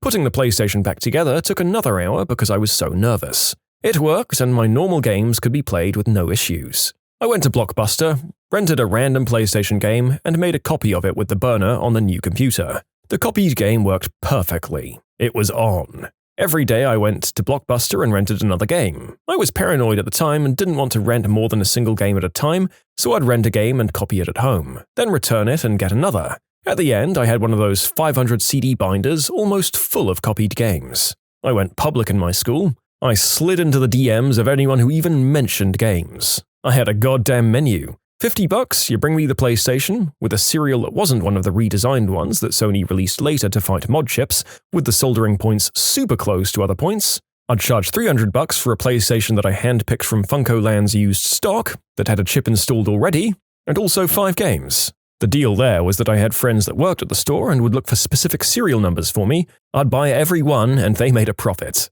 Regardless of whether I was installing a chip for you or giving you one of my FuncoLand models, I charged $5 per game for anything you wanted from my catalog. I made money no matter what. I paid $7 a chip, so $50 installed was pure profit, plus $5 per game. At the time, blank CDs were 75 cents to $1 each, so me clicking 2 buttons and coming back 20 minutes later was easy money. Hand-picked systems made me boatloads of money. I talked to FuncoLand people in my neighborhood, you know you're old if you recognize this name before GameStop bought them, and told them that I'd buy every system that had a specific model number, SCPH-1001, which was the super easy system to mod. I gave them a commission on each system I bought. Wasn't too much, but $20 on $100 profit was worth it for them to do the work for me and call me when they got one. Then the games as well. After I had a game, I charged people $5 per game. $3 per extra disc. So Final Fantasy VII was $11. Metal Gear Solid was $11, and so on. I ran this business all through high school. My greatest accomplishment was giving my chemistry teacher a mod chip, installed, and Metal Gear Solid. He gave me his PlayStation, I put the chip in, and I gave him a copy of Metal Gear. I didn't charge him anything. I just thought he was cool as heck for a teacher at the time, and I wanted to hook him up. The guy was awesome even before he hooked me up. I loved him as a teacher. But when it came time for grades, I pulled an A when I should have probably pulled a C or a D. I made a few thousand. Probably less than $5K, I wasn't really counting. As a teenager, it was spent as soon as I got it anyway. It was amazing money at the time, and I was loving it. I feel like everyone's school had a kid that ran this in the 2000s. I just never got the scoop on how much they were earning or the work involved. As an amateur techie, this has been really interesting. Thanks for writing in. So, this was totally a friend of mine, not me at all. They, managed to get a cut of the local Devil's Lettuce dealer's monthly profits by selling him small vials of special fertilizer that he, my friend, could get from a special connection. Every month he'd get about $200 just by giving him a sealed package with a few vials. One for each vase. It came with instructions. 3 drops per day. The dealer was ecstatic with how much faster the plants were growing and how much better the product was, and had no problem giving him a part of the profits. It was just apple cider vinegar. This went on for half a year before the guy went in. He never knew the truth. In short, my friend buys 10 small vials from eBay every month for $2 or $3, fills them with apple vinegar, and gets around $195 of pure profit every month. I was in the 2nd grade. I had horrible eyesight, but I didn't know that. My desk was at the back of the class where I couldn't see jack on the board in the front. So I did badly in school. My teacher had a token system for giving out extra goodies to kids who finished assignments or did other good boy or good girl things. The tokens were these pink computer punch cards roughly cut into squares. But I never got tokens because I sucked at being a teacher's pet back then. So coming in from recess one day, I was walking in line like a good sheep to the classroom, and I noticed a stack of these pink punch cards on the counter in the back of the room where I sat. I sneakily grabbed a bunch, and as the teacher read, "Mr. Popper's Pequins to us," I sat at my desk with my crappy scissors cutting these pink cards into little squares. Now, my teacher didn't exactly track who she gave these tokens to, or how many she gave. I just went up to her a few times a week with my nice little counterfeit tokens and got candy and puzzle time and a bunch of other stuff. It was nice and I never got caught. I've since gotten LASIK surgery, so no need to follow a life of crime over my poor eyesight anymore. You can submit your own stories to be featured here on the channel. The story submission link is in the description below, and if you want to listen to some vibey music in the background, check out easymode, also linked below, and subscribe. I may or may not have had my high school diploma, but I definitely have a college degree. I've been going with the line of, well, I needed a high school diploma to get into the military, so I've got to have one. My school's admittance officer has been searching for proof of my high school diploma for about 3 years now. We were 18, drove to a gas station, grabbed a 12-pack and brought it to the counter. It was maybe $8 or $10. When the cashier inevitably asked for ID, I tossed $20 on the counter, grabbed the beer, and ran to the still idling car my friend was driving. It was quite the heist. One time in high school, there was a 25-cent soda machine outside of Walmart. I bought a soda, went inside Walmart, and the old lady at the door put a sticker on the can. I then put that sticker on a name-brand can of soda and snickered my way out of the store with my pilfered pop. Been leading the thug life ever since. And obviously, I drank the original soda and then properly disposed of it in the recycling bin before my heist. I'm not a monster, you guys. Back in college, we'd occasionally have parties where we sold shots to make some extra cash. This one particular night, I was on bar duty and the hard stuff was running low. In a panic, I ran into the kitchen and found this pre-mixed alcohol in the fridge. I started selling shots to people, and it proved to be really popular. So popular that I gave it a name, Woodpecker, and started raising the price to keep it from disappearing so fast. At one point, the shots were hovering around $5 or $10. The next day, we were tallying everything, and I mentioned how we made about $80 off this one particular bottle. That's when my roommate started laughing his butt off. It turns out I was selling non-alcoholic whiskey mix he bought at the grocery store for about $3.50. Whoops! My friend managed to get a Target uniform and borrowed a Target name tag from his older brother. Then, during Black Friday, he came in and during the chaos of the night and morning, he walked off with a TV and Xbox. Just today, I walked into Target wearing a red polo shirt without thinking about it. I lost track of how many people were asking me where stuff was. In high school, I sold matchboxes full of chopped garden pest weeds as the other sort of product, Mary J. I had a steady stream of buyers, and technically, I wasn't lying. I also bought fake diet pills from the back of adult magazines in the early 80s. They looked exactly like Pink Hearts, Black Beauties, Yellow Crosses, and the Red Devils. Paid $20 for a bottle of 100, sold them for $1 to $2 per pill. I told the kids my family was mobbed up, and I was the man in senior year. The kids would pay with singles and quarters, so my pockets would jingle when I walked like a cowboy's spurs in a cartoon. Back in 2002, I pretended that I got hacked so somebody would give me a gab. I sold it for 200,000 Neopoints. Now, this is the point where I say something about recognizing this and feeling old, but the thing is, I've heard these words, but I don't know what on earth they mean. So I'm ancient and clueless. I feel equally stumped about the next scam. I will trim your armor for 100K. At a summer concert, a random drunk girl offered me $20 for my freshly refilled 1-liter water bottle. I quickly accepted and vanished into the crowd. I made fake coupons. Anything within a store with a UPC barcode I could generate a UPC barcode for. This was in college when 4 Locos were insanely popular. I made lots of BOGO free coupons that I sold for those. Anything and everything from cigarettes to bagel bites to Xbox 360s. The key was printing them with gloss paper to make them look and feel real, no matter how ridiculous the discount was. They all scanned, and only high-priced items got turned down due to suspicious discounts. Like 50% off an Xbox 360 and controllers made people raise eyebrows. I even had a QCat, which is a barcode scanner at home, so I tested them with it. It got to be such a huge thing that it made the local news, and then I stopped. You can learn a lot of cool or illegal crap on the internet when you're bored during your summer break, surfing 4chan. I am a master at forgery. I have all the certificates to prove it. For a while, when I was 17, I sold used undies to weirdos on Craigslist. It didn't start off as a con. I did actually try wearing them, but I wasn't producing a whole lot, so I began using a crusty concoction of tuna oil and mosaic glue. $2 Kmart underwear and paste is $80 profit a pair, a video game's worth. The best bit was receiving congratulatory messages afterwards about the beautiful scent and texture of the fake discharge. Whenever I'm sad, I think about slimy old men whacking the mule into my crusty fish undies, and I can't help but give a fond smile. I watched my friend's dad steal a large, expensive generator from Home Depot. I put it on a flat cart and just walked out cradling a small dog with one arm and holding a cancelled credit card and an unrelated receipt in his teeth. He nodded at the guy at the door who checks receipts and just left. That was the day I knew what it was to be flabbergasted. I didn't have a stamp to mail a thank you letter, so I put the return address as the address I actually wanted to send it to, then walked down the street and put it in my mailbox. It probably wouldn't have worked if it wasn't a local address. I sold sandwiches at my adult sister's wedding for $1 each. I was 8.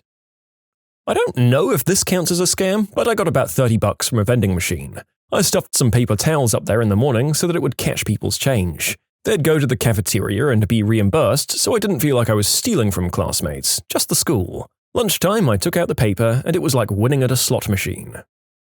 I used to rack up Microsoft points by hosting 10th prestige lobbies that didn't exist. Ah, Modern Warfare 2, how I miss you.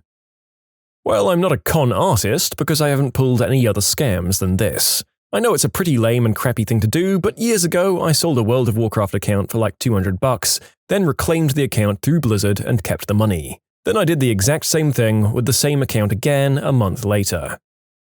To be honest, these stories are kinda making me angry. I'm too lawful good for this crap. I told my mum my Geopet died. I got a new Geopet. I had 2 alive Geopets.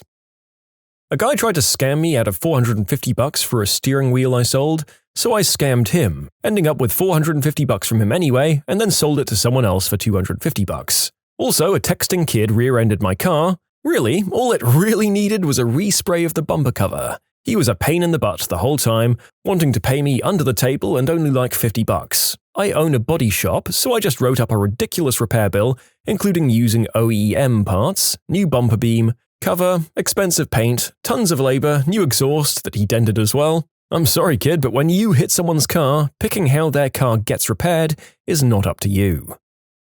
Solving crimes with the FBI, often using my art forgery skills. When you're so good at being a criminal that the government hires you to stop other crimes.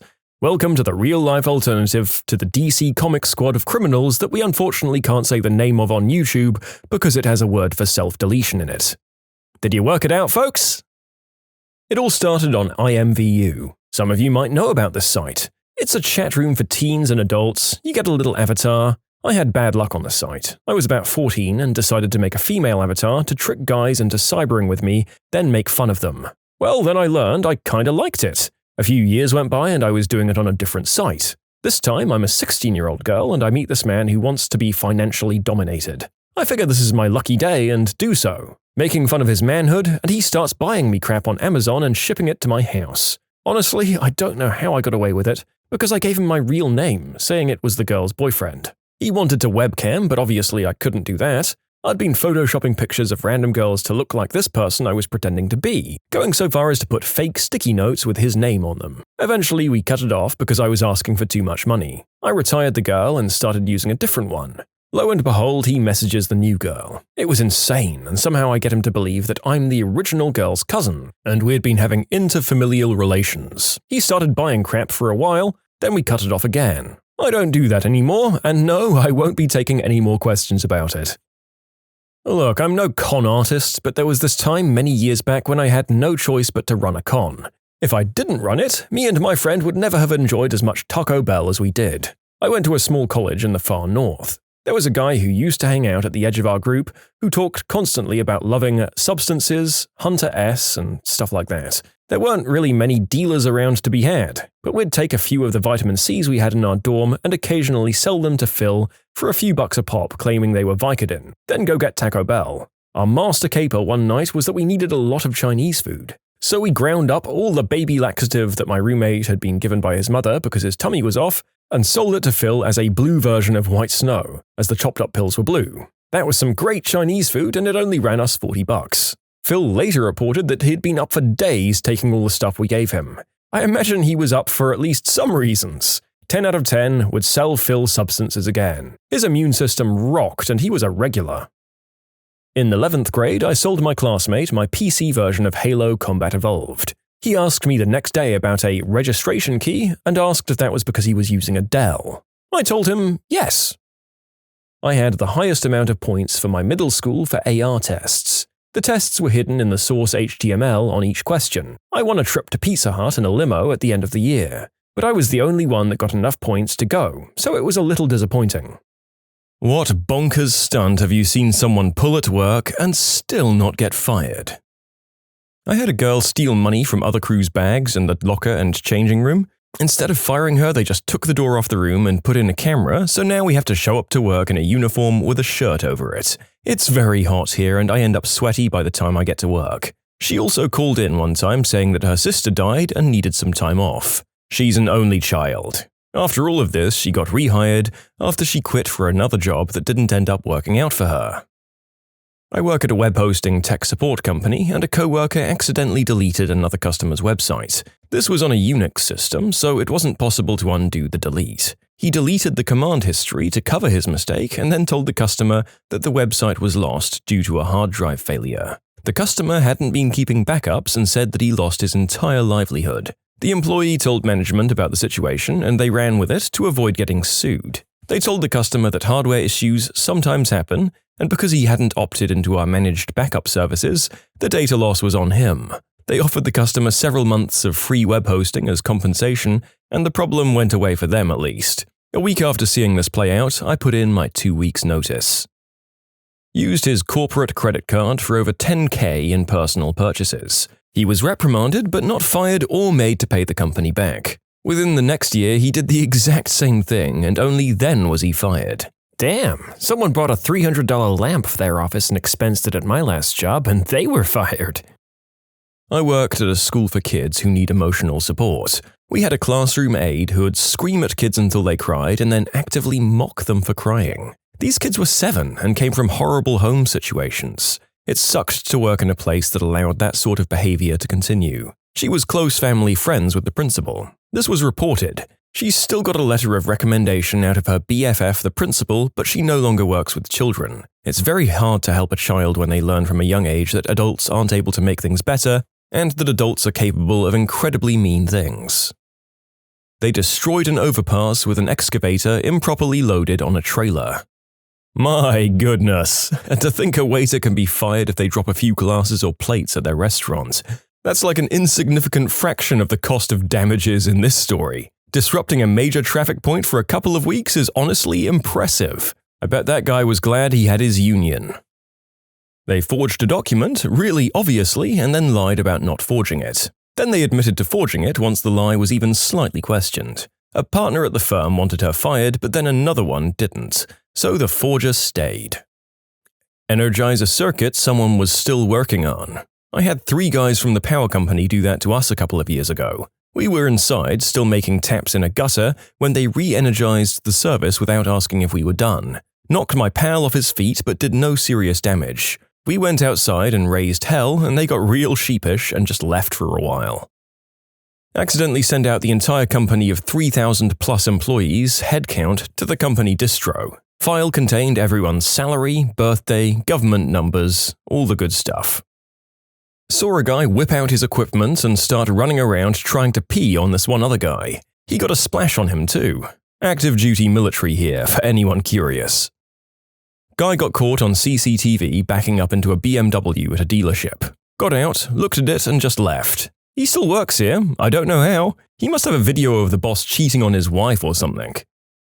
A few years ago, I was working in a big company in my hometown. They hired me to create a website because they wanted to get bigger. A graphic and fashion designer in the same company thought I was hired for her department because our offices were close and because I was doing both the programming and the design of the website. I had an appointment with another company that would help us set up secure online payments and manage inventories across our stores and the main factory. The graphic designer welcomed the representatives of this company, which wasn't even her task at all, and then cancelled the appointment and the contract because she didn't believe I was good enough with computers.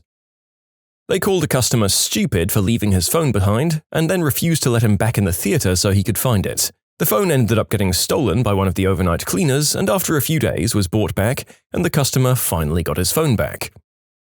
At a previous job, we had an employee who was called in to clean on an as-needed basis. The employee, who we'll call Fred, owed a lot of child support. After an unusually long break of not working, we called Fred in to clean the workplace. I think he expected to be paid under the table, because when he was given a paycheck it was damn near zero because of all the back-due child support he owed, which we were forced to take from his paycheck. He literally started screaming, swearing, called the boss every name you can think of, punched walls and threatened to shoot up the place. The boss still calls him back to work as needed to clean because he's really good at cleaning. He liked throwing ice cubes into the deep fryer. He'd stand far enough away that he wouldn't get splashed, which made it a complete surprise to the person working the fryer. If you've never done this, it kind of causes a mini explosion of bubbles in molten grease, which splashes everywhere and at the very least makes a mess. When this got too boring, he started stealing kids' meal toys and chucking them into the fryer. It took longer for them to start melting, and if he couldn't get them out, we had to turn the thing off for the rest of the day because it takes hours for it to cool off long enough to retrieve something, and then at least another hour to heat back up. I can't remember what it was he threw, but it caught on fire and he ended up pulling it out with a pair of metal tongs and threw it in the sink. Then he turned on the water and made, to his surprise, a bigger fire. Did he get burned? Yes. Did he get fired? No. Did he do it again? Sort of. I think he went back to ice cubes after that. The boss just kind of shook her head and let him keep working there. My co-workers got caught in a compromising position in the walk-in where the food is stored. There wasn't even a write-up. Neither of them got in trouble. The owners were too busy snorting white snow in the office. The place closed down after losing its liquor license for selling alcohol to minors. It was, not a very well-managed establishment. The store manager got caught adding hours which he didn't work to his time card. He got a reprimand and they removed the ability for managers to edit their own hours. About a month later, he gets caught using another manager's login to add more hours he didn't work. Another slap on the wrist and he's still working at the same place. I worked with a guy who literally had no job. He was the studio supervisor, but there was no activity in the studio to supervise because the studio had effectively become non-operational. He coasted for a full 8 years at this job. He'd come in the morning, open his email, get coffee, gossip and complain about the industry for an hour, leave for an hour, come back for lunch, leave for another 3 hours, come back, send a few emails and then officially leave for the day. It was infuriating and majestic. A guy I worked with ran a food truck into an aeroplane. When they substance tested him, he peed super dirty. After being told that he'd be getting random tests for a while, they showed up at his house within a week. He told them he couldn't because he just smoked yesterday. He was still employed when I transferred from that airport. As a bonus, one day the same guy crapped his pants at work and sat in the break room until the smell became pretty loud. Someone told him he should go home and his response was, "Nah, dog, the damage is already done." My boss forged my name on a number of documents because she didn't have the required certifications to sign the documents herself, and I'd refused to sign them. I know this because after things went horribly south, they tried to claim I'd been the one to screw up and showed me my and her signature. She got promoted again instead of fired, that way I didn't have to quit. You'll never guess whose mother owned the company. I guess that if the company's big enough, there's no such thing as too much fricking nepotism. Honestly, the fact that someone can get promoted despite documented incompetence on nothing other than a family connection is just so damn crappy. I worked at a pizza restaurant when I was 16. The place was absolute anarchy. Impossible to get fired. I'd smoke various substances with my bosses. They joke with me, "Try not to get too blazed today," all while on the clock. The supervisor would take an hour or more on his 30-minute breaks and come back blasted as all hell. We'd all make ourselves free food whenever we wanted. Nobody was trained properly, so obviously proper procedures were out the window. No one would claim their tips, so we were being sued by the IRS. Again, no one followed procedure, so the health department was on our butt. Yikes. I worked at a really nice restaurant, and our head chef at the time would come in so spun out on crystal, he'd admit to people he was seeing shadow people, and would often have us help out on the line only to be a total mess. Also at the same place, one of his other friends who he smoked with was noticeably tweaked and cut half his finger off in the slicer one time. I wouldn't say absolutely bonkers, but I worked closely with the federal government, and the number of people just hanging around until retirement, doing jobs that have been obsolete for 20 years is remarkable. There's a guy I know whose only job is to scan things, like scan paper into PDFs. He's a federal employee being paid $50K a year. I literally do this job. As part of my degree, I must work in a place my college chooses for a semester, but still pay college fees. I scan all day and do nothing else. I'm replacing a man who retired last year who was on $50K, like you said. I take a total of 2 hours off a day for breaks, and I've been told I'm much more efficient than the last guy. I have seen more than 0 nurses mistreat patients. so I've seen too many. Unfortunately, unless it's flagrant and there's enough eyewitnesses, and as long as it's on old people or severely mentally ill people who have little to no family support, nobody gives a flying crap. You can submit your own stories to be featured here on the channel. The story submission link is in the description below. And if you want to listen to some vibey music in the background, check out easymode, also linked below, and subscribe. Sleep for 3 hours. I was brand new on the job, a corporate thing, and my new coworker came up to me on the weekend and said, "I was up really late last night, I'm going to go lay down for a few minutes." 3 hours later, he woke up and came out to work again without any measure of apology. In the interim, one of the people we worked for found him asleep and told my boss. He got a warning later. Close second being a coworker that hacked the company's network, using the term hacked somewhat loosely, to get an internet access password we weren't allowed to have. Would have gotten away with it if he hadn't also changed their file structure to have folder names like "FU, I want internet access." He also got a warning. An old buddy of mine worked for a really big gaming company in the early 2000s that was just about to ship a major title. Like, major. Because of beta testing, there was a code in the game that would disable the beta copies the day after the game finally dropped. His job was to make sure that code was removed before they burned all of the official CDs for the game's release. Guess who forgot to remove the code? The company had already burned tens of thousands, maybe more, of game discs, and boxed them up for shipment before my buddy realized his mistake and came clean to his boss. They had to reburn, replace, and rebox every copy of the game and do it in time to meet the launch date. Cost a lot of people a lot of extra time and grief, but ultimately my buddy got to keep his job.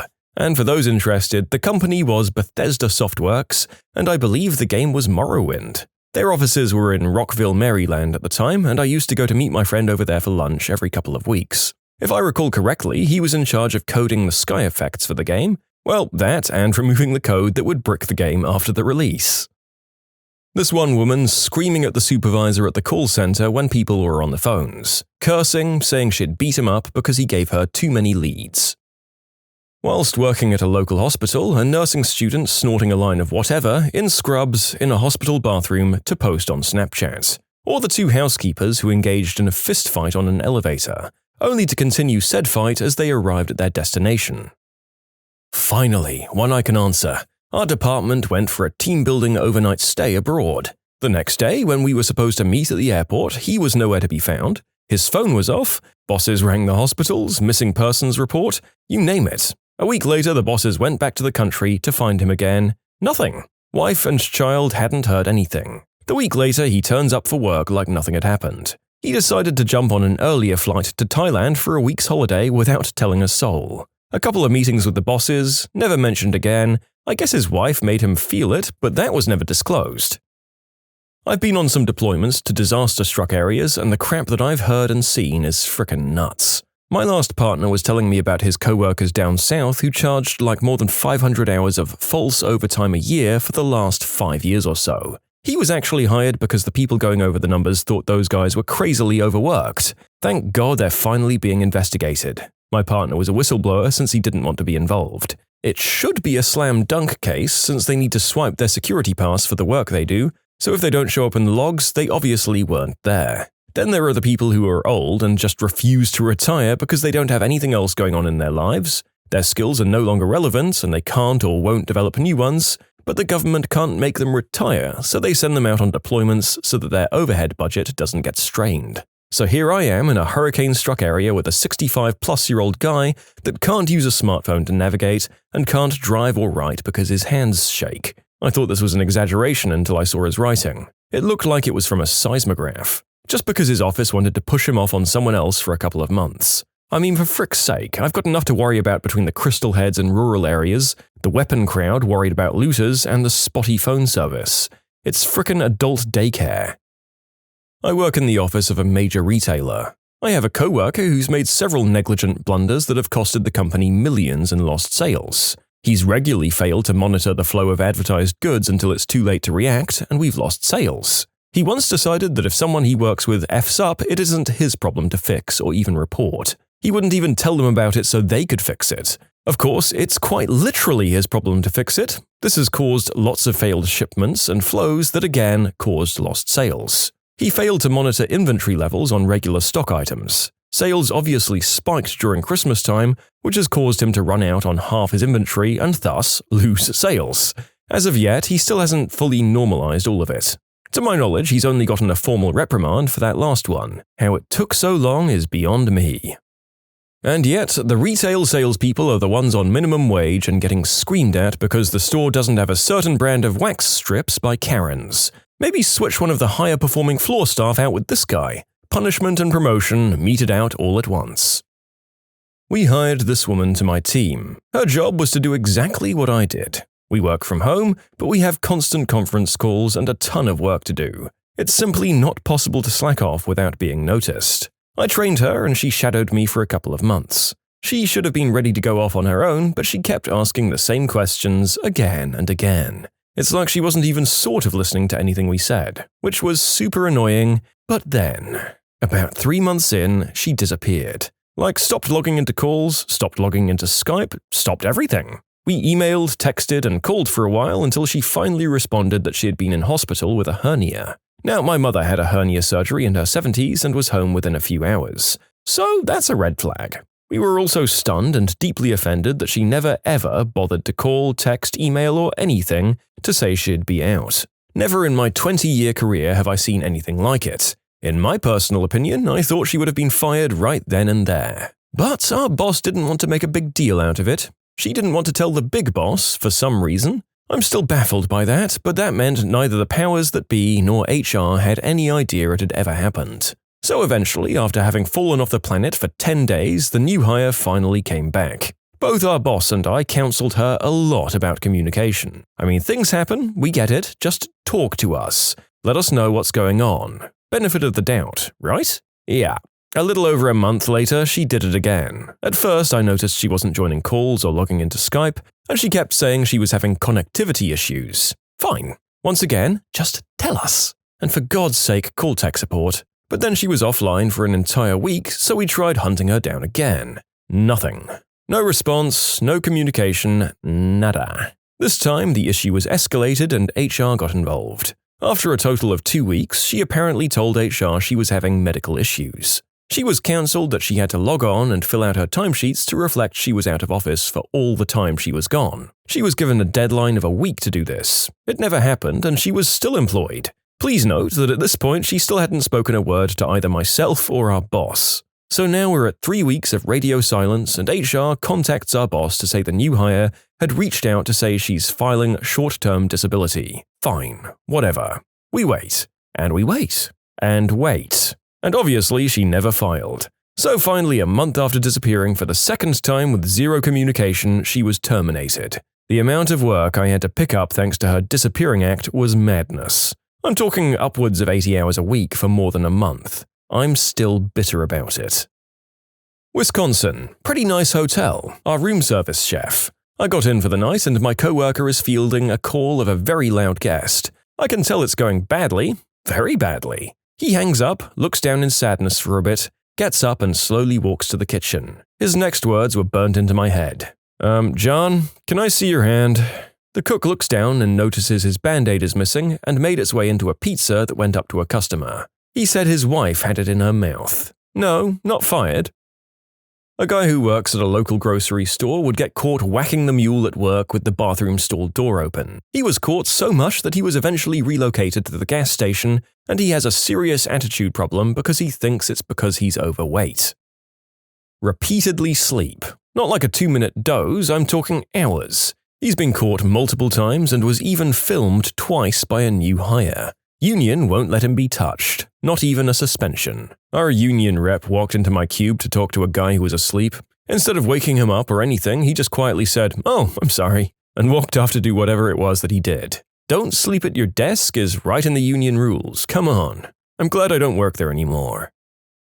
My female coworker printed off undressed photos of a male coworker and passed them out like flyers. Didn't even get a write-up.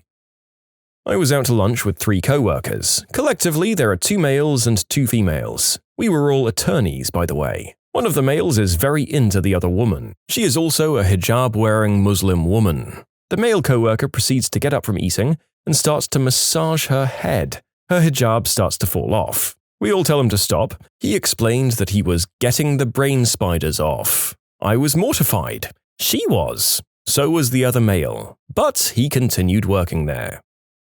I worked from home at my last job, and my coworker would sometimes just not log in until like 11 a.m. and would just completely skip meetings that she was supposed to run. One time she missed a meeting with our boss, and my boss just goes, "Well, I bet she was up working late, so she's coming in later."